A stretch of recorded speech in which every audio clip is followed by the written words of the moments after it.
All right.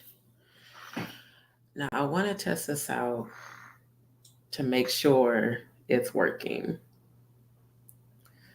Uh, because yesterday the audio was not working. So give me 1 second. I'm actually going to pull it up on my TV here.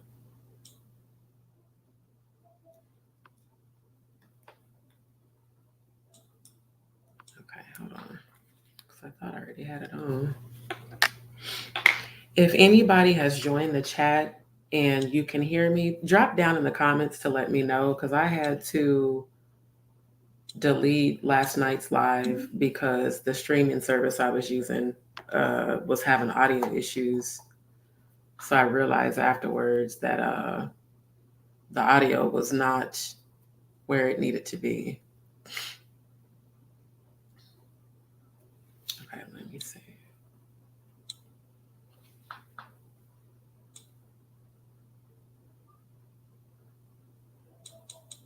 Okay, but where is my channel? Hold on.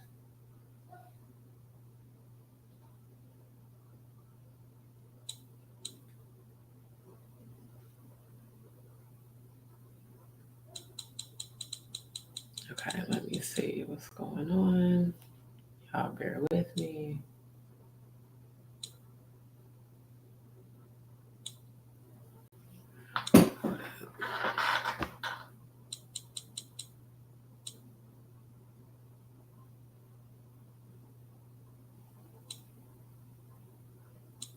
Okay, let me see if I can hear myself on the TV. Okay. Okay, let me see if I can hear. Dope. It's working. Because I know I forgot I got them speakers on. All right. So we are back tonight. And let me get everything set up. Oh, because DzPeepz. It's a lot to talk about tonight. And let me actually send my notifications that we are live. Let me make sure I can see it on Instagram. Because that'd be the one that don't really be working. So hold on. Okay, is this showing that I'm live though? Hold on.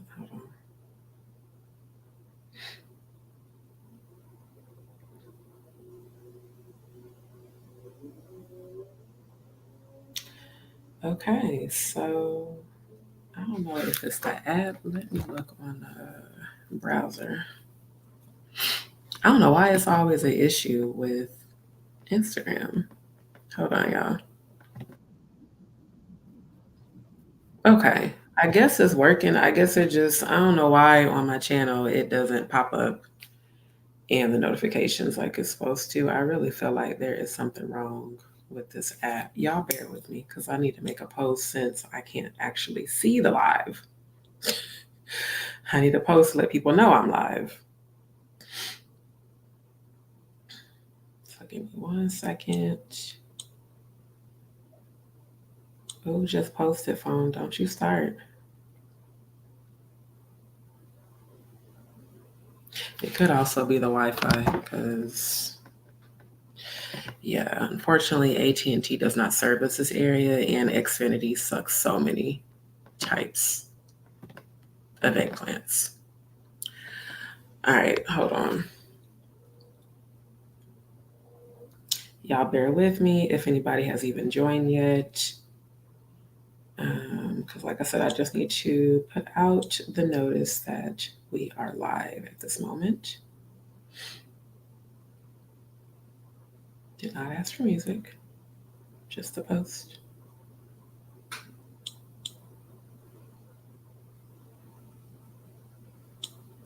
right.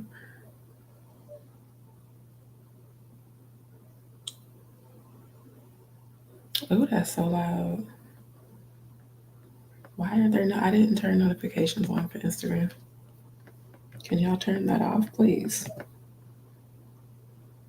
Yeah, turn that off. because I do not need them loud ass pop-ups. All right. Make it bike. All right.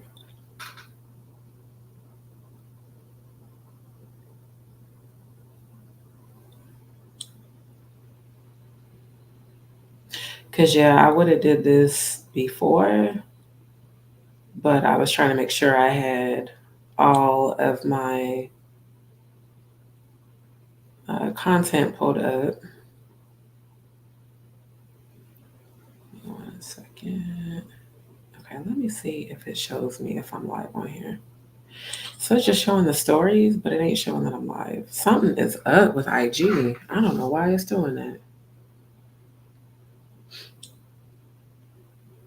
Okay, let me post this to my story right quick.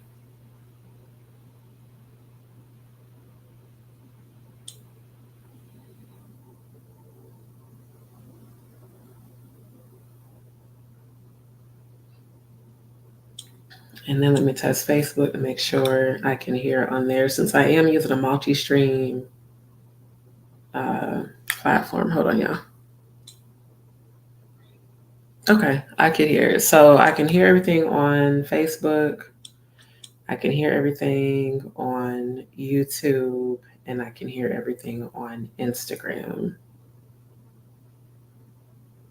Oh, I just lost my train of thought. I need to share this to my other page. Hold up, y'all.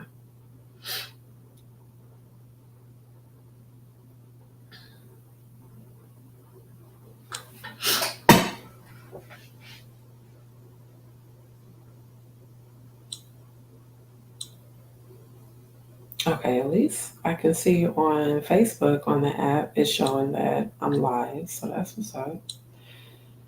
Because I'm like, I don't know if it's an app issue with Instagram or if there's something wrong with my account. Because it's showing up all the other multi stream except for on that one.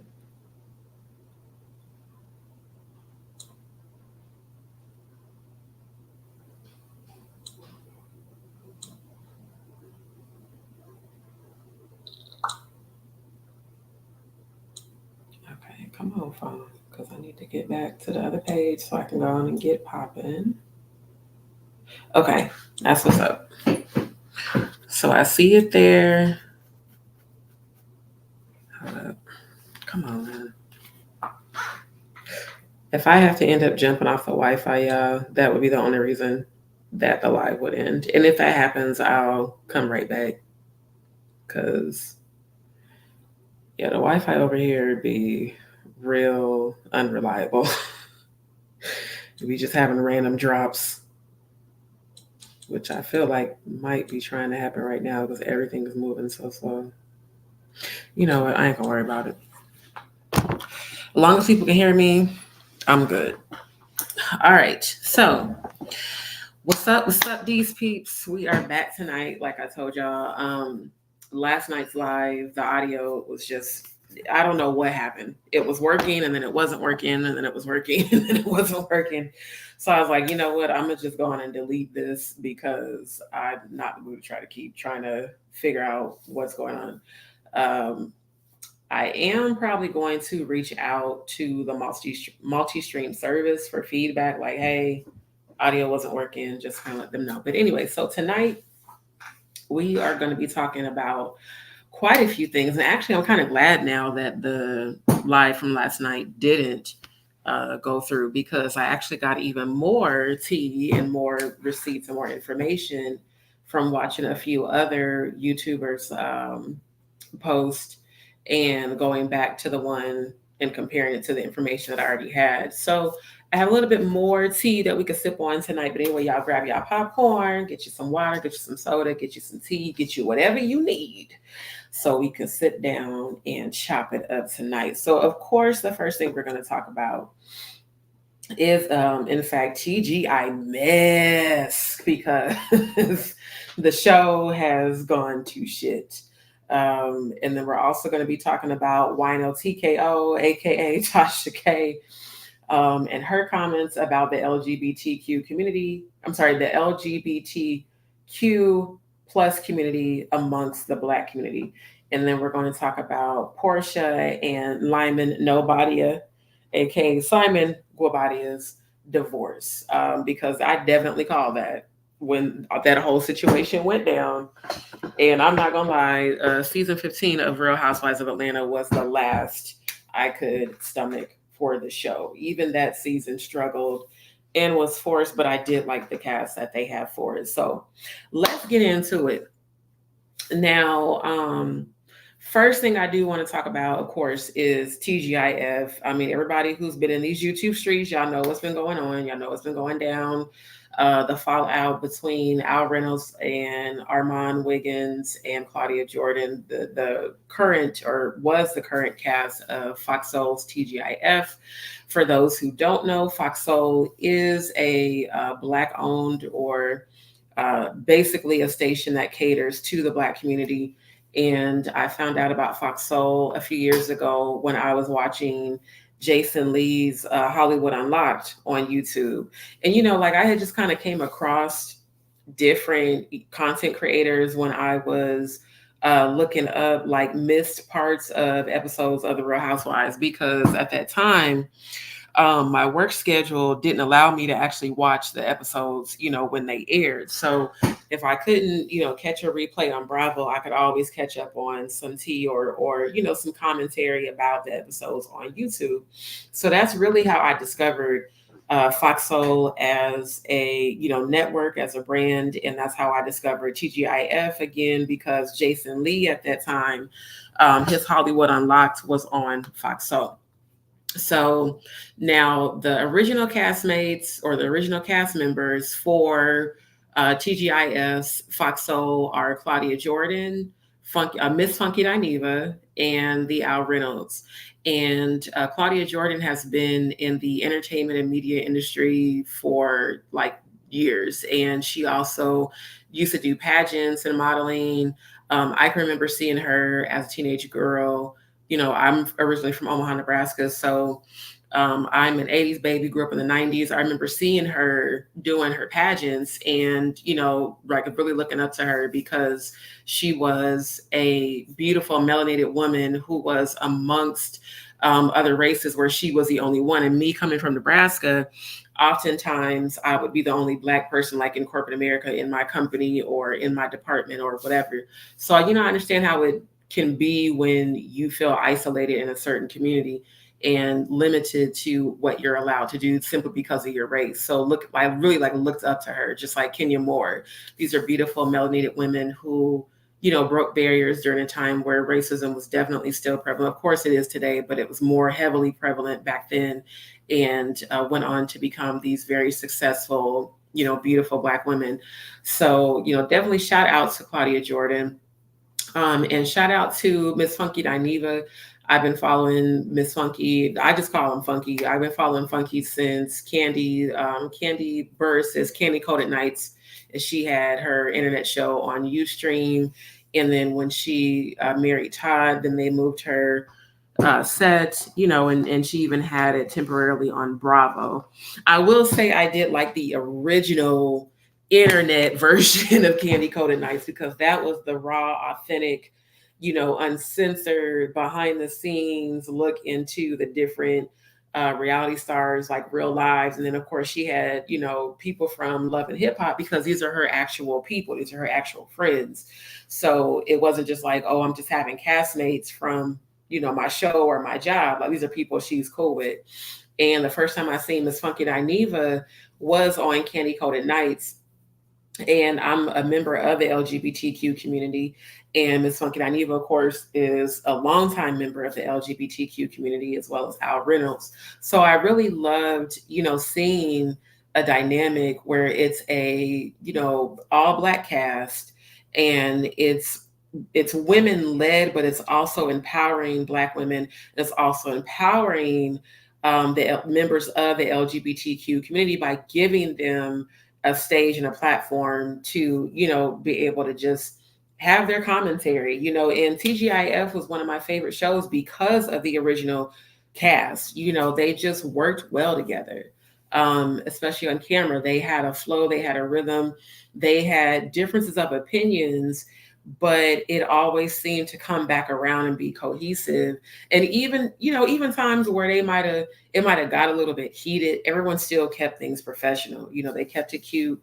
And whether people were best friends or not, they did work well together. Now, of course, as with any network, there's going to be energies behind the scenes. There's going to be people that's talking. There's going to be, shit popping off that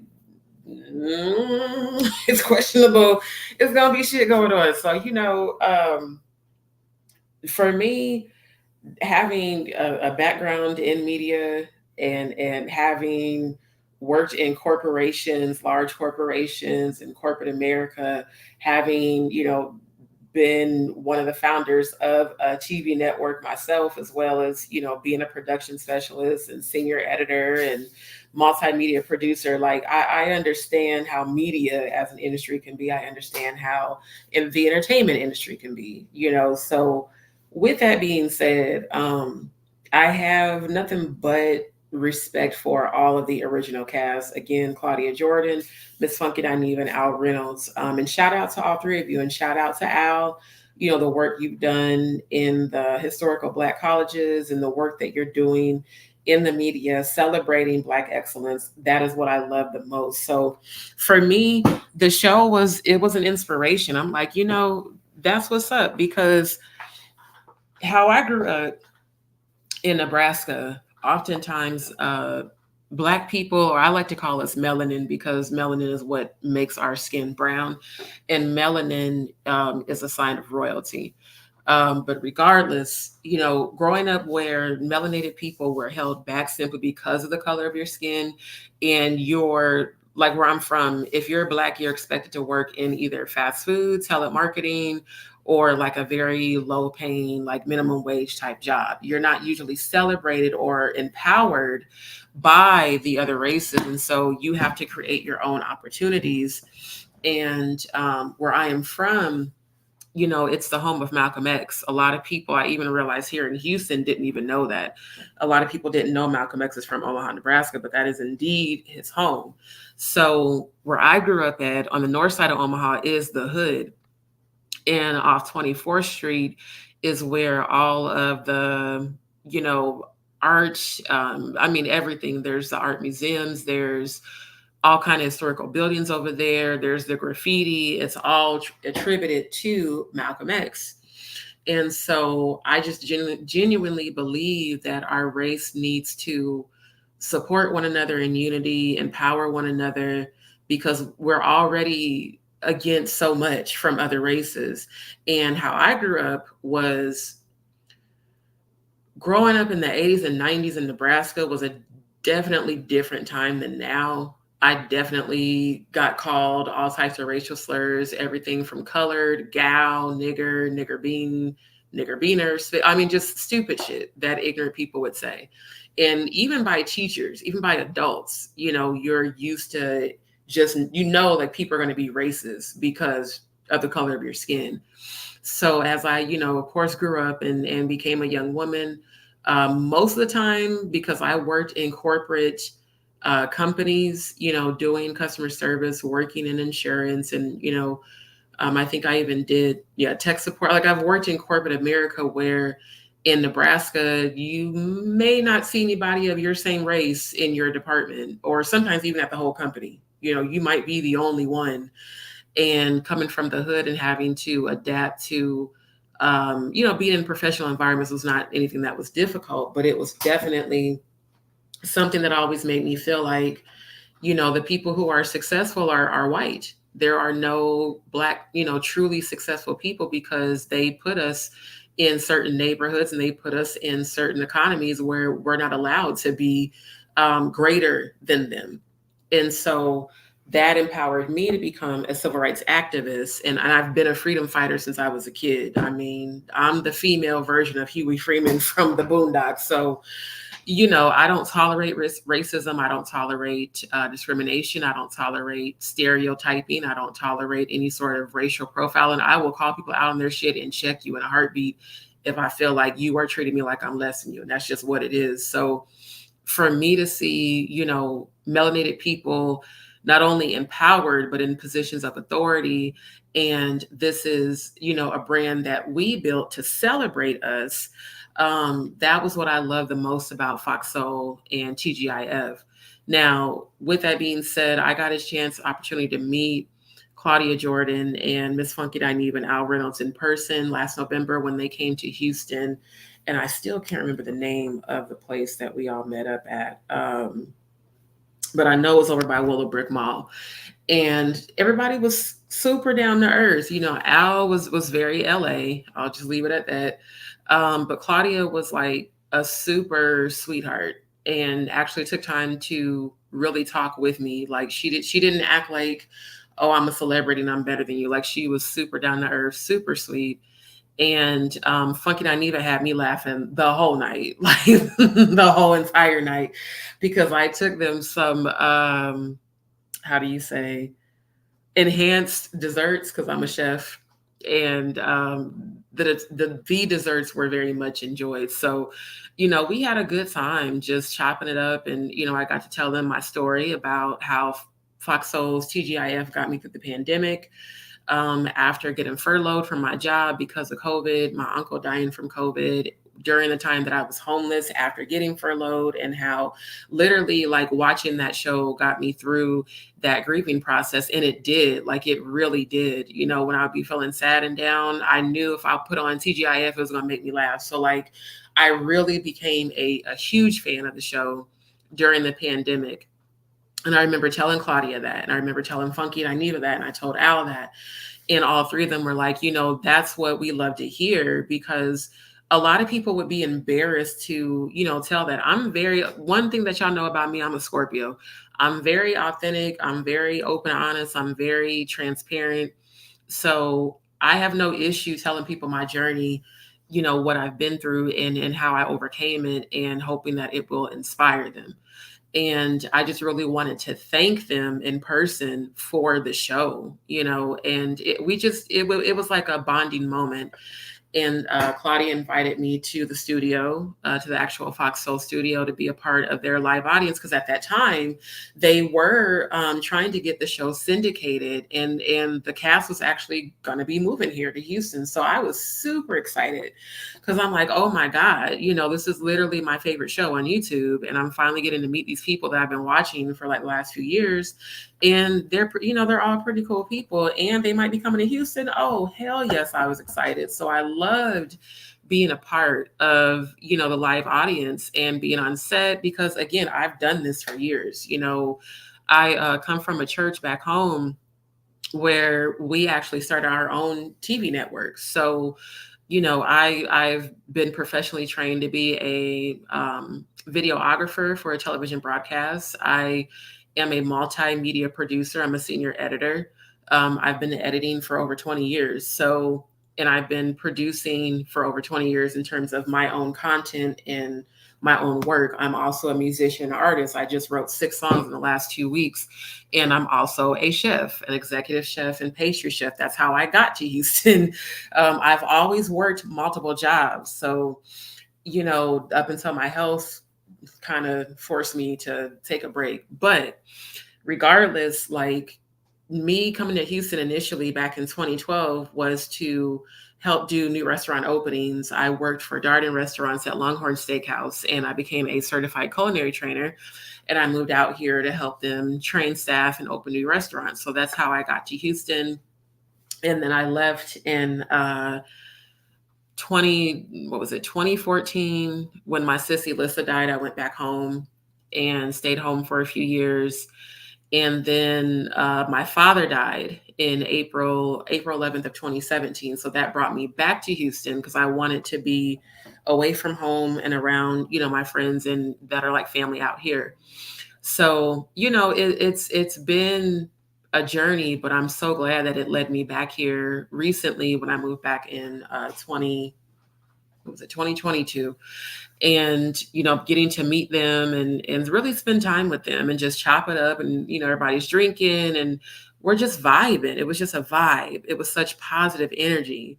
So that's why it does make me sad that the show is where it is now. It does. Like, even though I'm going to talk about it and, the tea or whatever, genuinely from the bottom of my heart, it makes me sad because when I tell you that was my favorite show on YouTube, that was my favorite show on YouTube. There's no other, I hate to say it, but I'm going to say it. There's no other team that was like Claudia, Al, and Funky. There just wasn't. I mean, all the guest hosts that they brought on were cool. Some of them I didn't like, but T.S. Madison, I really wish they would have like kept T.S. Madison on the cool because she was my favorite, still is. And shout out to TS. Okay, by the way, shout out to you, Queen. When I tell you that your journey, how you are just pioneering, you are standing 10 toes down on who you are. I love that. And I cannot tell you how much that inspires me every time I see that and you just standing for what you believe in. And I'm going to play a clip. I'm going to play a few clips tonight from the different, content creators that I've seen catch some tea. But on one of Funky's lives, and I'm going to find it, but on one of his lives, he played a clip from, I believe it was her show, where her and her mom had a really bonding moment because her mom is religious and Christian, ironically, like my mom. And, she talked about the journey and she was like, at first I didn't understand you, but now I just love you unconditionally. And Funky was talking about like how it really touched, him because he's like, the love her mom gave her is a love I didn't receive. And like, I'm an empath too. So like I felt what he was feeling and I could relate to that. And it just touched my heart to see her mother embrace her in such a loving way, in such an unconditional way, and be like, I love you no matter what. Because so many of us in the community, we don't get that from our family. We just don't, because they don't understand, they don't understand that our sexuality just is what it is. And a lot of people, especially in religion, they don't want to accept that. So we'll get into that later, because that's going to be part of, what I'm talking about as far as after I address what Tasha K said about the LGBTQ community. It was nasty and it was uncalled for. And I don't appreciate that she lied on Claudia, saying that Claudia Jordan told her that she doesn't want to work with F's because she knows that she can't actually say the word on YouTube. But the way she just so effortlessly kept saying that, let me know, she says that all the time. So she's very much so homophobic, in my opinion. She's very much so homophobic, and I was not cool with that, because anyone who knows Claudia, she loves the community. She loves us. Like, she does not look down on us. And she might not have wanted to work with certain people on set because they two-faced, which I can understand that, and we're going to get into that too. But she does not dislike gays. She does not dislike the LGBTQ community. So Tasha, or let me get it, what I call her, Wino T.K.O, that's what we're going to call you tonight. Wino T.K.O, stop lying on Claudia Jordan. You know damn well she did not say that. And I do not believe for a second that she came to you saying all the details and all the shit you were saying. Y'all know she lied for a living. She got sued by Cardi B, and she still ain't learned her lesson clearly. That maybe you need to shut the fuck up because you just keep lying. But anyway, like I said, meeting them was amazing for me. It was like the best part because that was my birthday weekend too. That was November, and I didn't even know they were coming. Like, I was working, and I had seen like somebody had posted. Oh, I think it was Al had posted, and I was like, "What? They're coming to Houston tomorrow? Shit! I gotta figure out what I'm gonna do, how to get there, because I just really wanted to meet them and tell them my story." And so, you never know how people are going to receive the information that you give them. And I was like, I hope they don't think like, I'm an overthinker. I'm a Scorpio. I'm an overthinker. And so I'm always overthinking things. And I'm like, I hope they don't think like I'm just trying to say nothing, but like, for real, that was the worst part of my life. It really was. Losing my uncle was so hard because my uncle helped to raise me. He literally was like my second father. So, finding that out, you done been furloughed from your job. You homeless, got to stay extended stays. And I mean, it had got so bad to where I thought I was going to have to go stay at my storage, like for real, because Ron DeSantis was holding our unemployment. Like they furloughed us. They told us like my job was like, nobody's fired, but everyone's furloughed until further notice. And so we were not on schedule for 10 months. Like I remember, like we're all calling our boss, we're all calling each other, like, has anybody been scheduled? Like, nope. And we're all asking each other, has anybody got their unemployment? Nope. Because he basically what they said is the reason Ron DeSantis held onto the unemployment, it was like 3.5 months, is because the longer that it sat in that bank that was held specifically for unemployment, he accumulated interest. So the longer that money sat in that account, the more interest he accumulated. So you got us furloughed who were working full-time jobs. And every time we're, claiming our unemployment, we're calling. All we keep being told is that it's pending. We don't know. And you got people out here, thank God I don't have kids, because my coworkers that had kids, like it was rough. It's like, bruh, like they, the whole moratorium did help, of course, and all the different assistance that was provided helped. But regardless, like we didn't get fired. Y'all laid us off because of COVID. So now we're all sitting here with no income, and it's taken forever to get unemployment. So when unemployment started to get released, Ron DeSantis lifted the no eviction moratorium. At that time, Florida was the only state that had lifted the no eviction moratorium due to COVID, because he basically was like, okay, well, since I don't have the interest coming in no more from unemployment, we don't give a shit about y'all. You know what I'm saying? So it was like a really rough time. And at that time, I also had ended my relationship, because that's why I was in Florida. That's why I left Houston. And it was like, okay, you're going to leave. I'm going to stay here at the condo and I'm going to pay the utilities, but you pay the rent because you cheated. So that's what it is. And I was smart enough not to sign the lease. That way, if anything went left, it did not legally affect me. So unfortunately, when they lifted the no eviction moratorium, my ex decided not to pay the rent, and they filed against him. And of course I had to move out. So it's like, I'm already feeling a way about that whole situation. And then while I'm having to stay at, Airbnbs, and I'm having to stay at extended stay hotels, some of these places got crazy people that are on drugs, like stealing shit. Some of these places got actual prostitutes coming in and out. It just wasn't at all where I thought I would be in life.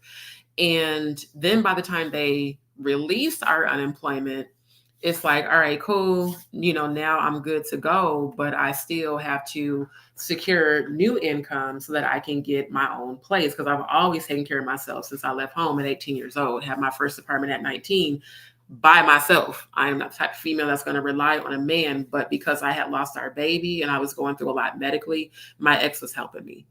So, for me, it was like, I lost a child. I done moved all the way across the country to find out this man's cheating on me. Now I got to figure out where I'm going to live and start my life over, because they furloughed us. And it was like the lowest point. I felt nothing but darkness. And then I discovered this show, and it really helped me to cope with the grieving of all of that, plus the depression that came, because I have Graves' disease, and that causes depression and anxiety. So going through all that, then my uncle dies. My uncle that raised me. My uncle who's a second father to me. My uncle who is the glue to our family. And I can remember praying and crying and looking for something to make me laugh, literally, because that's how I deal with grief, because laughter is healing. So I came across TGIF. I was like, oh my God, the three of them are so funny. And then I seen Funky Naive, and I'm like, bruh. And then my girl is on the show too. Like, I've been watching her since Candy Coated Nights, and I always would be watching. I'm part of the Funky Bunch, so I always would watch like his YouTube or whatever. So I was super excited. So, of course I didn't tell them all of this. I'm sharing this with y'all, but like, that's my truth. That's where I was. And the show really helped to uplift my spirits. Like, I literally looked forward every time TGIF was going to be on YouTube. Like I even turn on notifications for the show. So, for me, yes, it was a very big deal, and it was a blessing to meet this cast in person, and it's just a vibe and it's good, and making connections and connecting with people. And Claudia and I talked about some things because they were all planning to move here, and I let her know, like, I'm a professional a chef, and anytime you guys are in town, I'll cook for you. Like, we were talking about a few things, and she had let me know that she had some things in the works for a potential show in the future. And she's like, maybe we could work together or whatever. But I just enjoyed her energy. I enjoyed that she was so down to earth, and she was so empathetic. And even the way, like when she hugged me, like when I told her about my uncle, she's like, oh my God, I'm so sorry. Like, she's a genuine person, y'all. And I hate that so many people have. Oh, hi, Eric. I'm so sorry. I just now saw your comment. Thank you so much for tuning in. I appreciate y'all. Oh, real quick before I keep going, for those who have not, please like, share, and subscribe to my YouTube channel. And shout out to my DzPeepz. Y'all, look, every day I keep getting notifications that I have more subscribers. I appreciate y'all. We are on our way to 5,000 subscribers. So thank you, thank you, thank you. I know I said it at the beginning of my live, but I just want to say it again. I appreciate everybody who tunes in. I appreciate everybody who drops down in the comments and talks with me.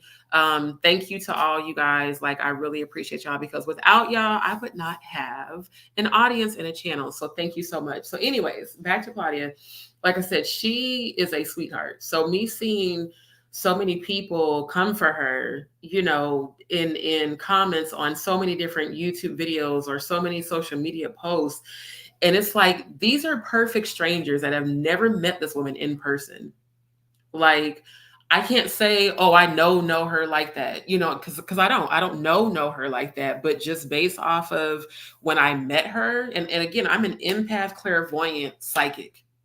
So I'm a pretty good reader of energy. In fact, I am going to automatically read your energy, whether I want to or not, because of the gifts that I have. And I'm also a seer. So her energy was very much positive, very much loving, very much empathetic and caring. And I know that we all have sides to us. Like me, I have a light and a dark side because we're duality. But I just don't believe that Claudia had malicious intent with anything concerning this show, because she created it. Literally, she created TGIF. All the years I was watching this show, I didn't know that.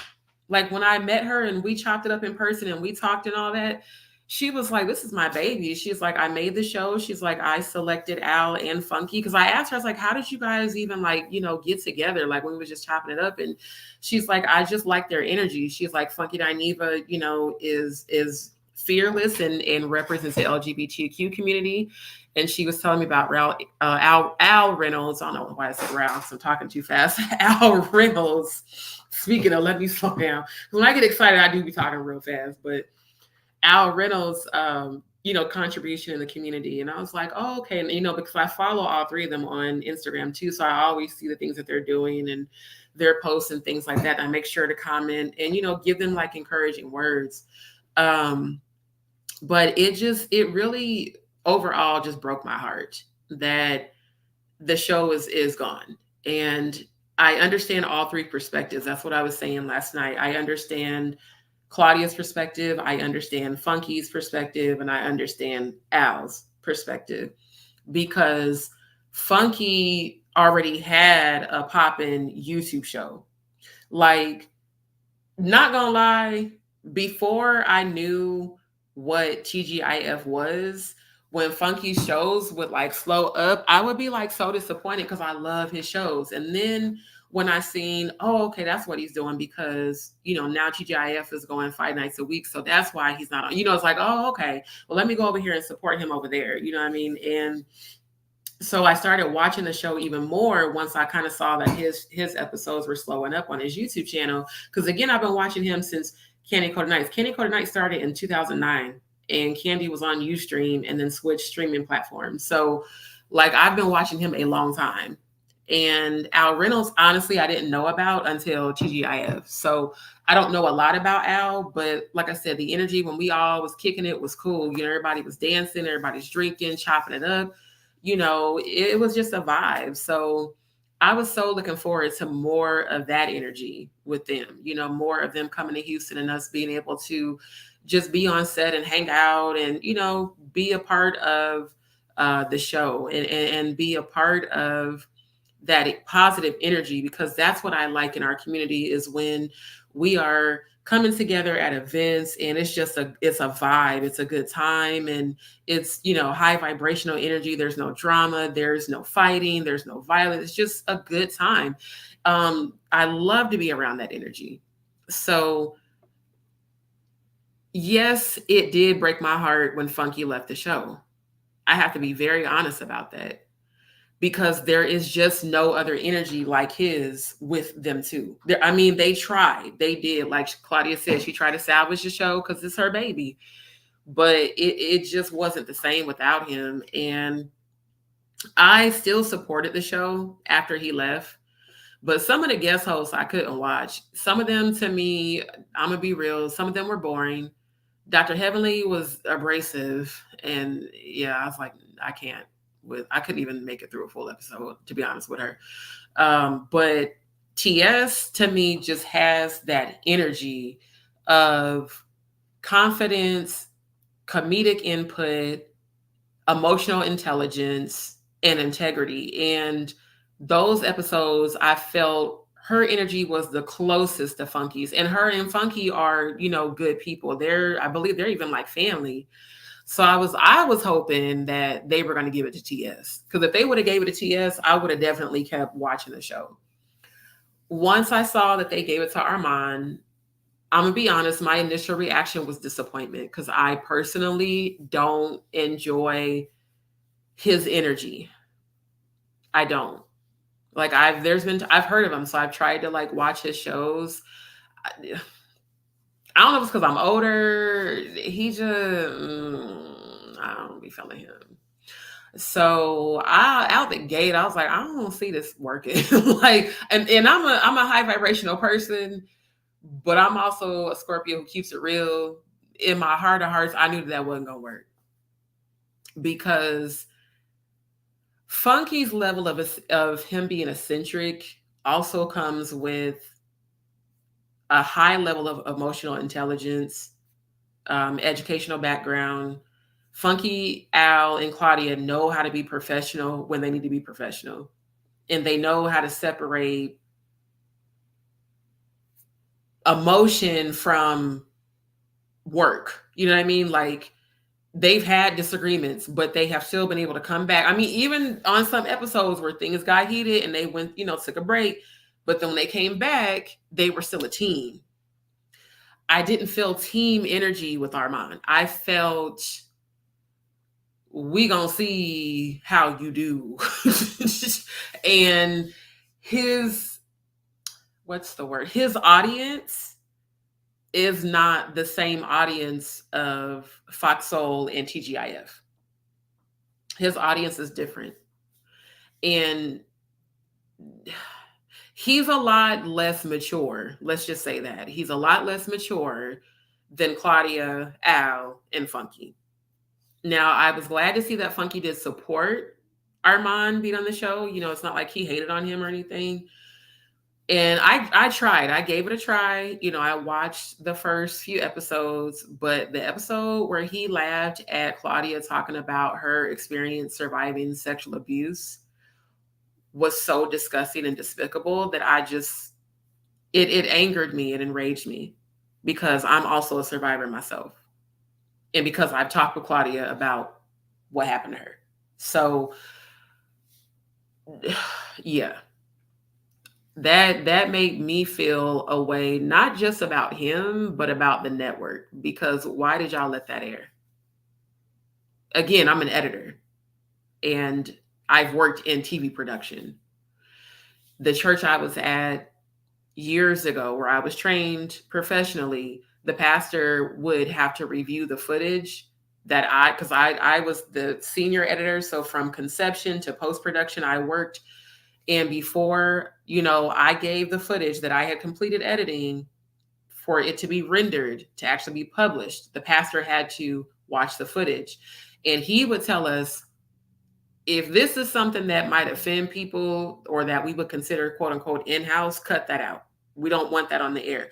That's what I was saying last night. Why didn't somebody at Foxo TGIF's production company, who is, and in fact, actually now that I know who is, I actually know who's the editing manager.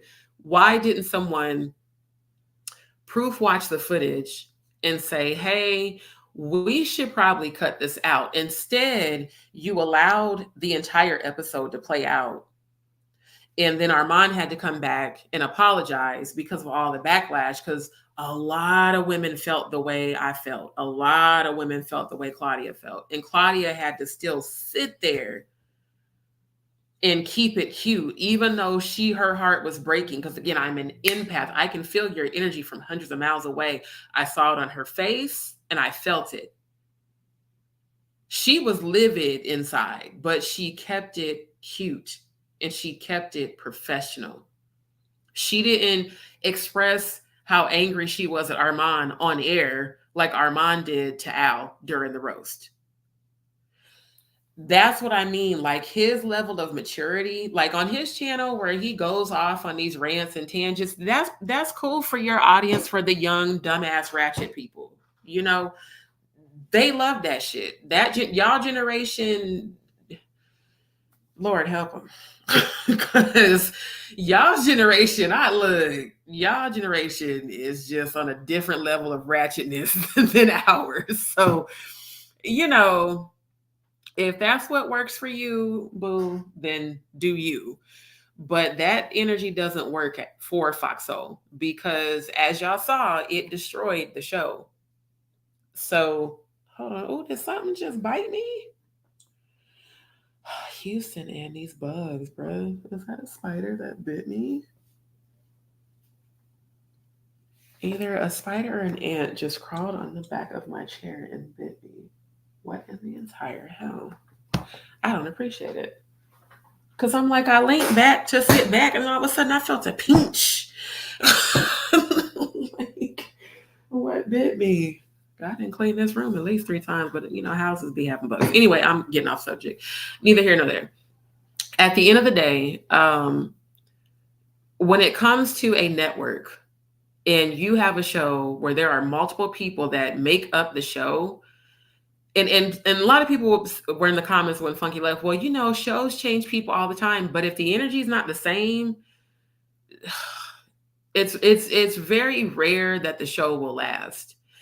Me personally, everything that has been said that's allegedly or that's rumors about, you know, Al allegedly having a relationship with management, Armand allegedly having a relationship with production.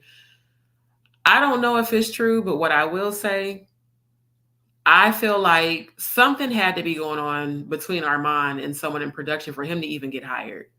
Because Claudia made it very known that she really wasn't feeling them hiring Armand. But again, Claudia does not own, you know, the rights to dictate. Like if a board has a meeting and says, okay, how do you feel? How do you feel? How do you feel? And everybody votes, and the majority vote says hire him, they're going to hire him.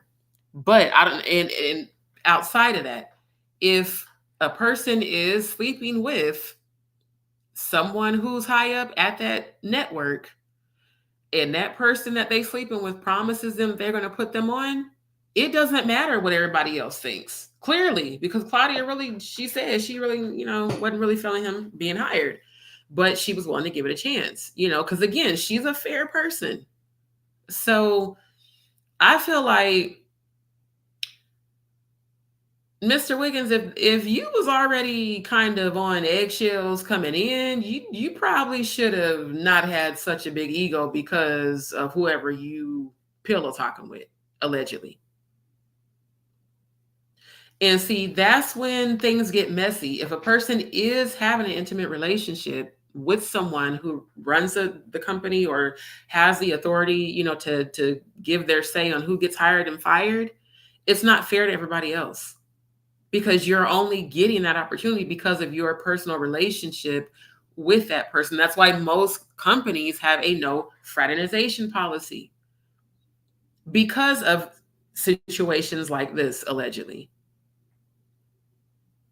So now you've ruined this woman's show, all the hard work she put into it, all the energy, time, blood, sweat, and tears, and money that she put into producing. Like she said, this is her baby. She made this show. So because of your feelings, allegedly, about who you were dealing with, that from what people saying, the streets is talking. They saying that you and Al was dealing with the same guy. Do I know if that's true? I don't know. That's why I keep saying allegedly. But that's what the streets are talking and saying. And so if you feeling away towards Al because maybe both of y'all found out y'all was dealing with the same person, or maybe one of the person wanted, I don't, whatever the hell it was, because I don't even know. Whatever it was, it's now playing out in a very negative way, in a very destructive way, to where this beautiful show that inspired so many people in our melanated community is now gone behind some drama and mess that unfortunately does happen at companies like this. So I feel like had somebody in management and production actually been professional and viewed the footage and said, no, we're not going to put that content out there, none of this would have happened. We wouldn't even be knowing y'all business like this. So, for me, it's disappointing. I'm like, man, I feel like that y'all just ruined it for everybody. Not just Claudia, you ruined it for the soulmates. You ruined it for the people that looked up to them. You ruined it for the people that loved the show. And it's not fair. It's not. And whether or not Al was sleeping with somebody in management, I mean, everybody's been talking about that, because there's got to be some truth to these rumors, because the show did get pulled down, as it should have. Honestly, that row should have come down. It really should have. And that whole thing with Lunel, man, look. And I highly respect Lunel, but I'm going to just say this. There, in our Black community, homophobia comes out in very shady ways from people who act like publicly that they're okay with gay people because they surround themselves with it. But it comes out when people say things like the F word, the FAG word. When people ask you questions sarcastically because they don't believe, like when she was asking Al, well, did you tell Star Jones that you were gay before you met her? There was so much judgment in that question. The underlying tone was looking down upon, and most heterosexual Black people in our community are not in agreement when Black people embrace their sexuality and are proud to live out loud. Quite a few people who I admire so much have made comments that have offended me as a member of the LGBTQ community. And unfortunately, Black women feel that gay men are in competition with them, or that trans genders are in competition with them, when that's really not the case, y'all. It really isn't. Now, of course, there might be some that feel like, because their egos or whatever, but I'm talking about people I know in real life, like people I've met in real life that are gay and transgender. They're not trying to compete with women to be us. There are people that are born with dual spirits and dual genders. So, there really are people that are born with both a male and female spirit, and sometimes they lean towards one or the other. Regardless whether people, like I said, whether people accept it or not, if a person is gay, straight, bi, transsexual, whatever, let them live their life. How does it affect you? Are you living with this person? Are you sleeping with this person? What is it? Fucking feeding, financing? Are you doing any of that? No. So let them live their life. Stop judging them. When Lunel was asking Al those questions in that interview, when she guest hosts on Fox Soul, it definitely didn't come across as her being supportive of the LGBTQ community. It definitely came across as looking down upon and judgment. And I did not like that. Not only that, from what I've seen on all in the YouTube streets and even what I've heard, Al Reynolds and Star Jones, what was it? Star Jones sent to the station a cease and desist, like, don't discuss our past marriage.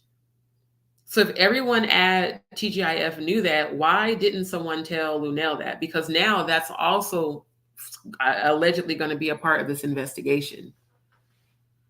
So now potentially there could be legal ramifications for her trying to be shady, just like with Wino T.K.O and Cardi B. So my thing is being on both sides of, being a viewer and a fan of the show and also being someone who's worked in television production, there is some editing that should have been done since Armand came on as a host. Definitely him laughing at Claudia Jordan. That should not have even been allowed to happen on air. And if I had been over production, we would have had a meeting with management with him. He would have had to go through sensitivity training, and he would have definitely had to apologize to her in person, in her face, and on air. Not a fake, apology, generic apology that you say to compensate because of the backlash when you said how you felt. That's really how you felt. Just like with Wino T.K.O. The shit she said, that's how you felt. So, no. It falls on the management. It falls on the network. It does not fall on Claudia. She ain't got no control over what that grown-ass man had to say. He had clearly a personal vendetta against Al. And if the rumors about the whole personal relationships are true, then it makes sense. It makes sense why that's the motive. That's why he did what he did. Because even when I watched it, I was like, this feels really personal. Before any of this news came out about any of this, just me watching that video on YouTube, watching the roast, and being an empath, clairvoyant, psychic, I said, oh, he has a personal problem with Al. So you brought your personal feelings to work and put him on blast on his birthday and covered it by saying it was a roast on national air.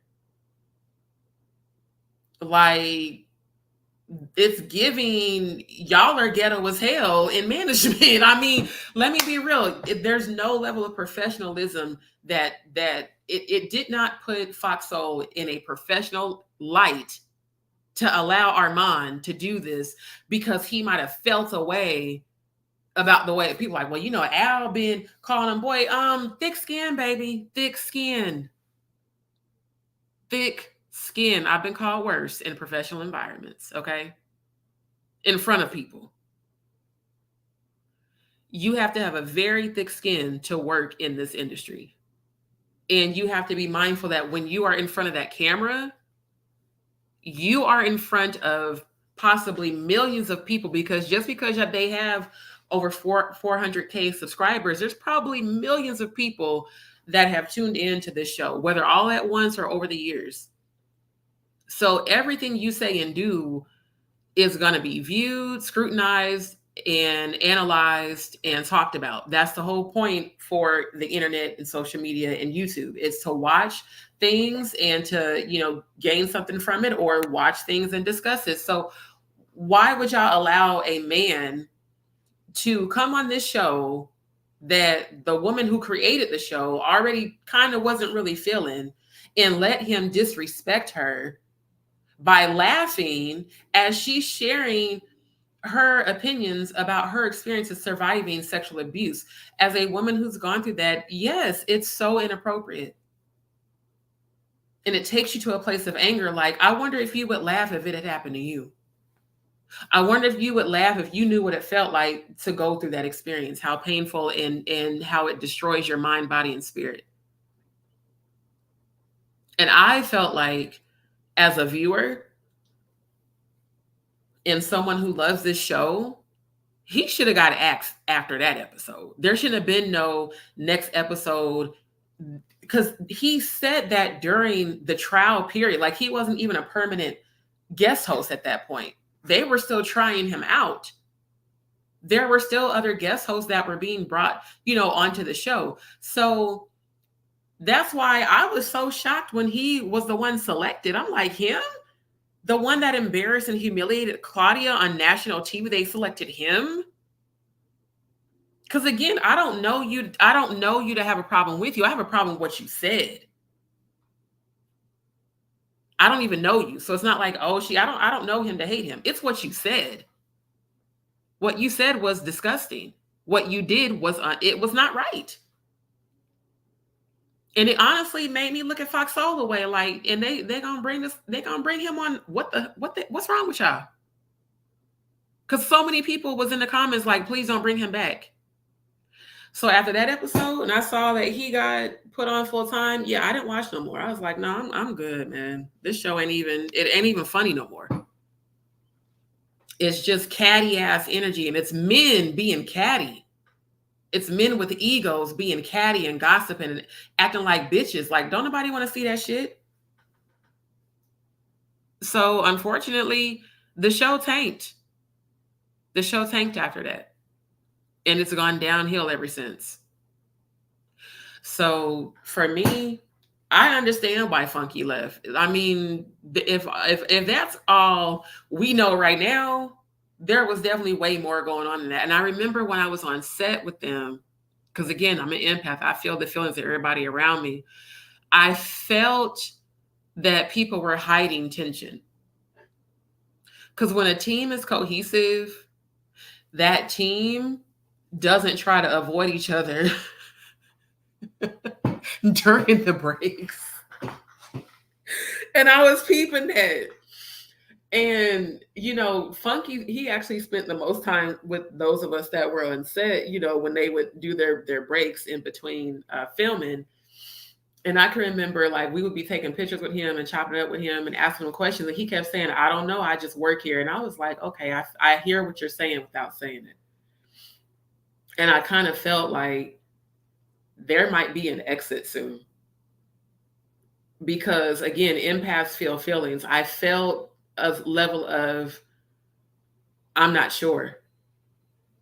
And so, I always just lay back and watch everything. That's why some people get creeped out by me, because I go in an environment, I'm real quiet because I'm observing everybody's energy and what they're doing. And, having the gifts that I have, whether I want to read people or not, I naturally do. A lot of times I wish I could turn it off, but I can't. So, I was just watching and peeping, and Al was, what was he saying? Oh, he was saying Claudia didn't have no ass. And I captured that on film. She's like, don't tell me I ain't got no ass. It was like banter, but like funny. It wasn't malicious and dark and heavy and personal like it was with Armand. And it was hard for me to watch that roast. I was like, man, that was fucked up. I don't care what nobody says, bro. Like, that was not cool. Like, there was nothing funny about that. And being someone who's watched the show for the last few years, we've seen birthday roasts before. Like, we've seen them roast each other before. And it's always playful. It was never like a personal attack. And so, after that, I was like, yeah, ain't no coming back from that. And then right after that, Al calls in the Funky Dinevah's live. So imagine we watching Funky Dinevah's live, and he's talking about, matter of fact, while I'm saying that, let me bring that up. Let me, okay, I got to present. Oh, wait, hold on. I got to hit present first. Hold on, y'all. Bear with me. Share screen. Yeah, share screen. Hold up. Okay, there we go. So hopefully y'all can see it now.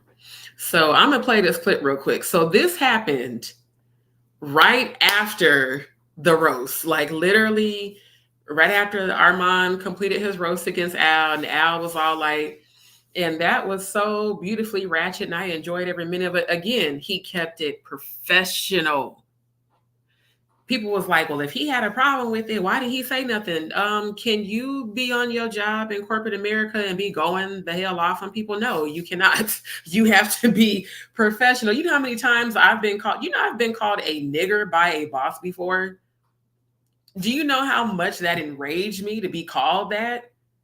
And I was grown and a civil rights activist. Do you know how much I wanted to lay hands on her, and not in a holy way, but I had to still keep it cute and be professional and do my job, but trust and believe when I got off work, if I see you in the street. So I'm just saying, like, you have to know how to, utilize critical thinking and emotional intelligence in a professional environment. That's all I'm saying. All right, y'all, let me play this little clip right quick. And again, shout out to Miss Funky Dineva. Again, I've been watching this show for, like over a decade. I've been watching this show for a long time, and I really enjoy your content. So let me play this little clip right quick, y'all. She don't need, this Al calling me right here. This Al right here. Hey. Listen. Hold on before you talk. No, I'm on live. You need to hear this on live. Hold on. People can hear you. I don't give a fuck. When I tell you go back and watch TGIF tonight, go back and watch TGIF tonight. What happened? Go back and watch TGIF tonight, and you tell me if I don't have a reason. Ooh, you filming me? I told you was live. Oh, my bad. Go back. You hey friend, go back and Not watch hey friend. TGIF tonight and call me back. All right, bye. Child. He cracks me up. I love that. Child.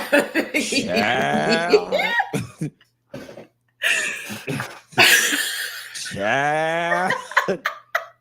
Ooh, honey, child. Look. Holy shit. Child. Y'all want me to do this one more story, or y'all want me to get off the line so we can go TGIF? Ooh, Al was heated and hot. Oh my God, y'all. Like, when I tell you I love me some Miss Funky Dineva. Oh, Funky cracks me up. Oh my God. That's why I love Funky Dineva's show. Because I'm telling you, it's always a kiki and a laugh. But yeah, like the fact that that was the first thing Al did really did prove what everybody's saying about him being two-faced, for real, and allegedly. But it just cracked me up because I played that clip to show y'all the difference between Al being professional and keeping it cute after the roast. And then as soon as he got off air, he called and expressed his real emotion to his real friend, not knowing that the friend was on live. So, unfortunately for Al, bruh, yeah, you ain't gonna be no living that down. You two-faced. You two-faced, my nigga. But still have respect for you. But it was just funny because I was like, he did not just really call on live and go the fuck off. He was like, I don't give a fuck. I mean, he went off. So yeah, and I can understand why he did. Again, I see all three sides. Because one, it was the man's birthday. Okay. It was his birthday. Like when they did the roast last year, it was funny. It was like, lightweight shady, but funny, not like, oh my God. And then Armand spilling the beans about, and we can't talk about his marriage, and they've told me not to because it could affect our jobs. Well, bruh, first of all, dumbass, if they told you that it could affect your job, why on this earth would you say it on air while you guys are like common sense? But clearly common sense is not common with everybody. Because you've opened yourself up for a lawsuit now, because the whole station knew not to talk about Al's not to even mention it. So why would you say on air, and he's seeking to sabotage our show? Bruh, you sabotage the show. Because y'all should have had that conversation off air. I think that's what everybody who's blaming us on Claudia, everybody who is talking shit. First of all, it is this man's fault. It came out his mouth. Period. Like, it didn't come out of Claudia's mouth. It didn't come out of Al's mouth. It came out of Armand's mouth. So he's completely to blame. Above that, who's to blame is the network. Because again, are we so careless in production? Are we not proof watching the footage before we publish it? Are we just allowing people to have their way because we are dicking them down? Because that's what is given. By the way all this played out, that's exactly what is given. And y'all already know that my show is raw and uncensored, and I'm a Scorpio, so I'm going to keep it 1,000. Are we dicking down the cast members and allowing them to say whatever the fuck they want to say on TV, on like national, this is a national platform?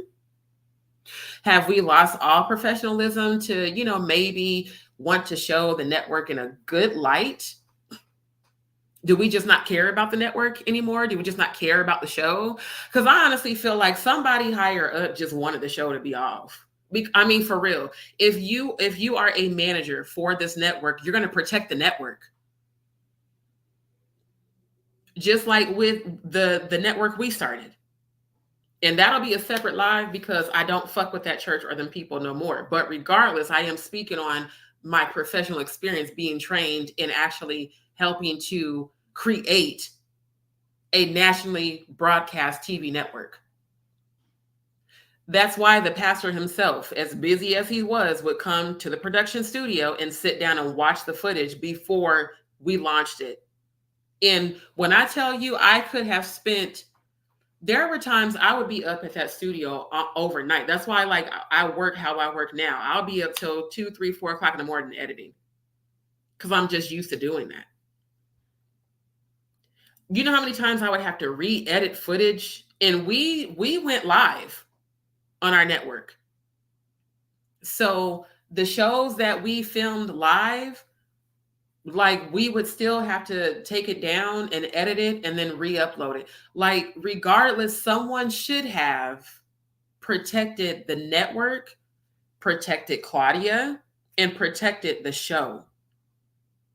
And it looks like because of personal relationships, nobody gave a fuck because everybody was in their feelings about who they sleeping with. And favoritism.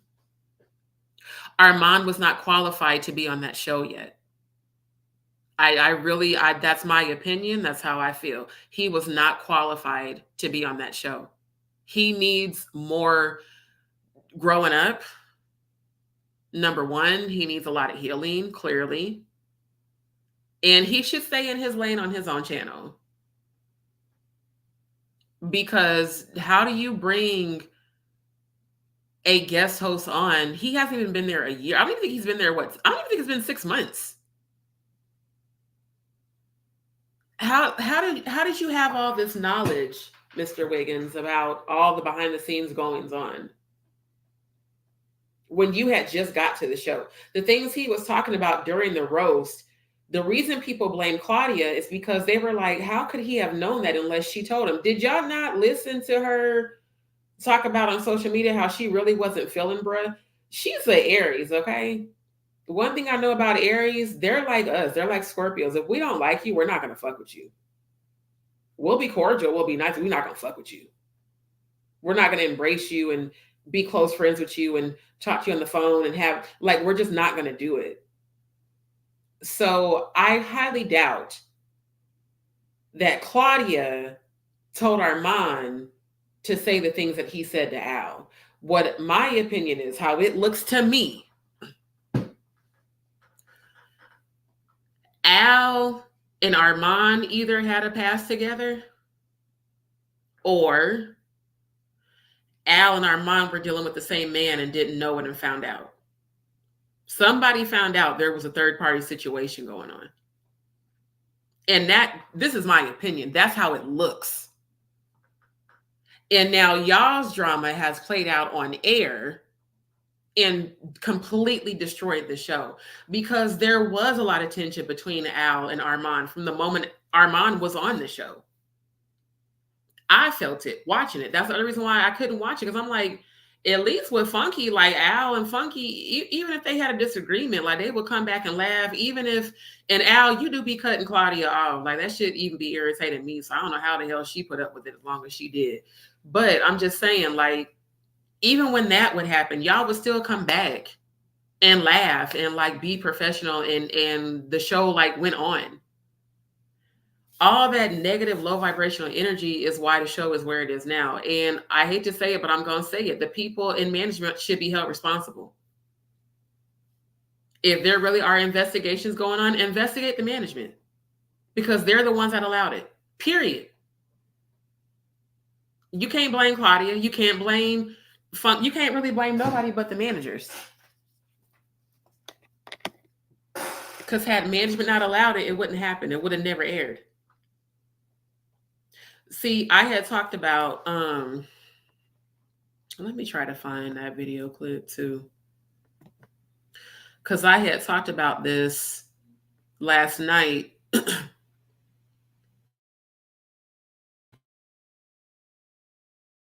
The video flips interview with Willie D Live, where, let me see if I can find it right quick on my channel, where he said at the end of that video clip, which is why I selected it to edit, and to upload it. He said, Black people, some, not all Black people. He said, our problem is every time we try to work together, instead of Black people being professional, they let it turn into some nigga shit. So it makes it, and he's absolutely right. I was like, because I have experienced that firsthand. I've worked with other melanated, chefs doing caterings that sabotage our caterings. I've worked with other people where we've tried to collaborate way before I got on YouTube, and they were either being lazy or didn't pull their weight or didn't, bring in their part of the investment. Trust me when I say, unfortunately, in our community, that really does happen. And it sucks that it does, because it shouldn't. Our ancestors built Black Wall Street. They were a community. They were not hating on each other and trying to tear each other down with that crabs in a barrel mentality. And that's what I hate for us, because there's already so much against us as melanated people. The last thing we need is to be working against each other. But unfortunately, it's that Willie Lynch shit, man. It really is that Willie Lynch mentality still playing out today, in today's society. Let me show y'all this right quick.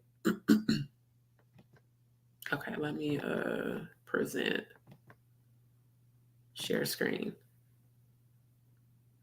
Okay, I'm gonna go to my channel right quick.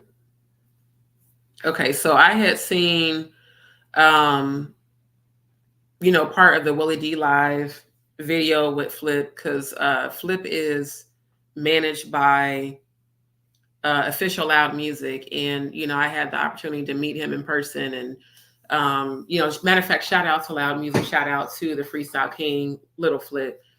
Definitely a legend, highly respected in Houston, and one of the most down-to-earth, most real, most authentic rappers I've ever met in my life. And when he raps and speaks about like real shit. That's why like I vibrate with his music and his energy. And he keeps it 1,000. Like he don't be sugarcoating shit. And when I seen that, I was like, man, so many of us in our community need to hear this. Like we have to stop thinking because we're working with other Black people that we don't have to be professional.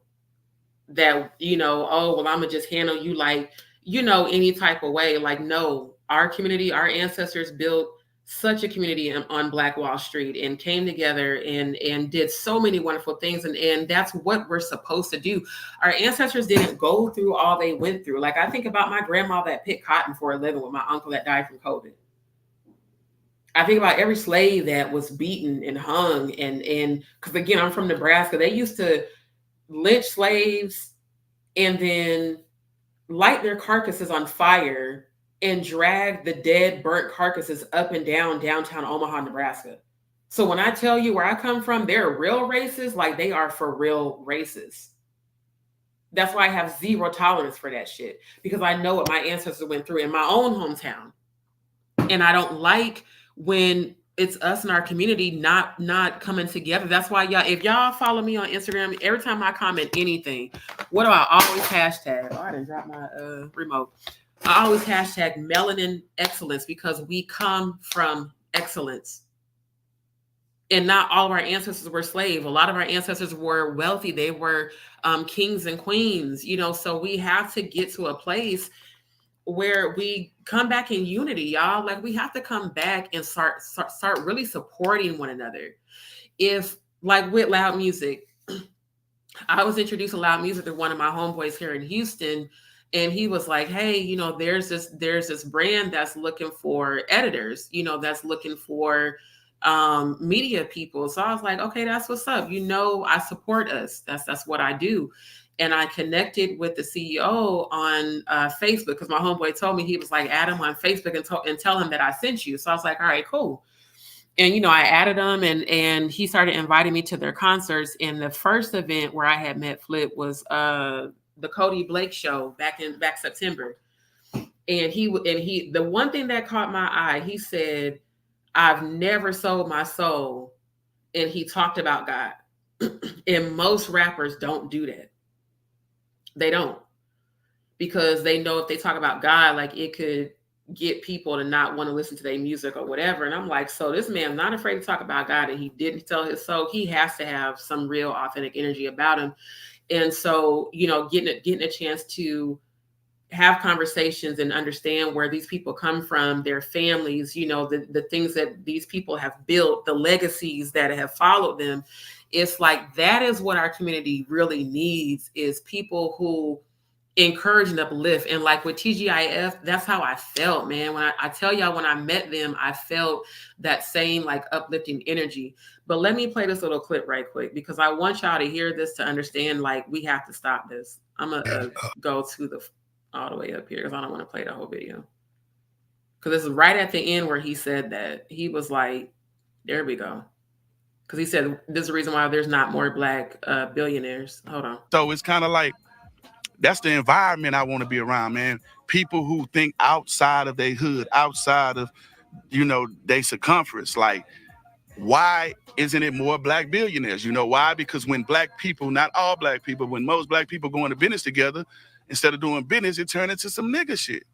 And that's real, though. That is so real. So, you know, for me, it's like, you know, I understand with YouTube that negativity and drama gets viewers, but I really try to put out, that's why I kind of veered away from the whole entertainment journalism, because it just felt so low vibrational, man. Everybody's always talking shit about each other, and that's what gets views.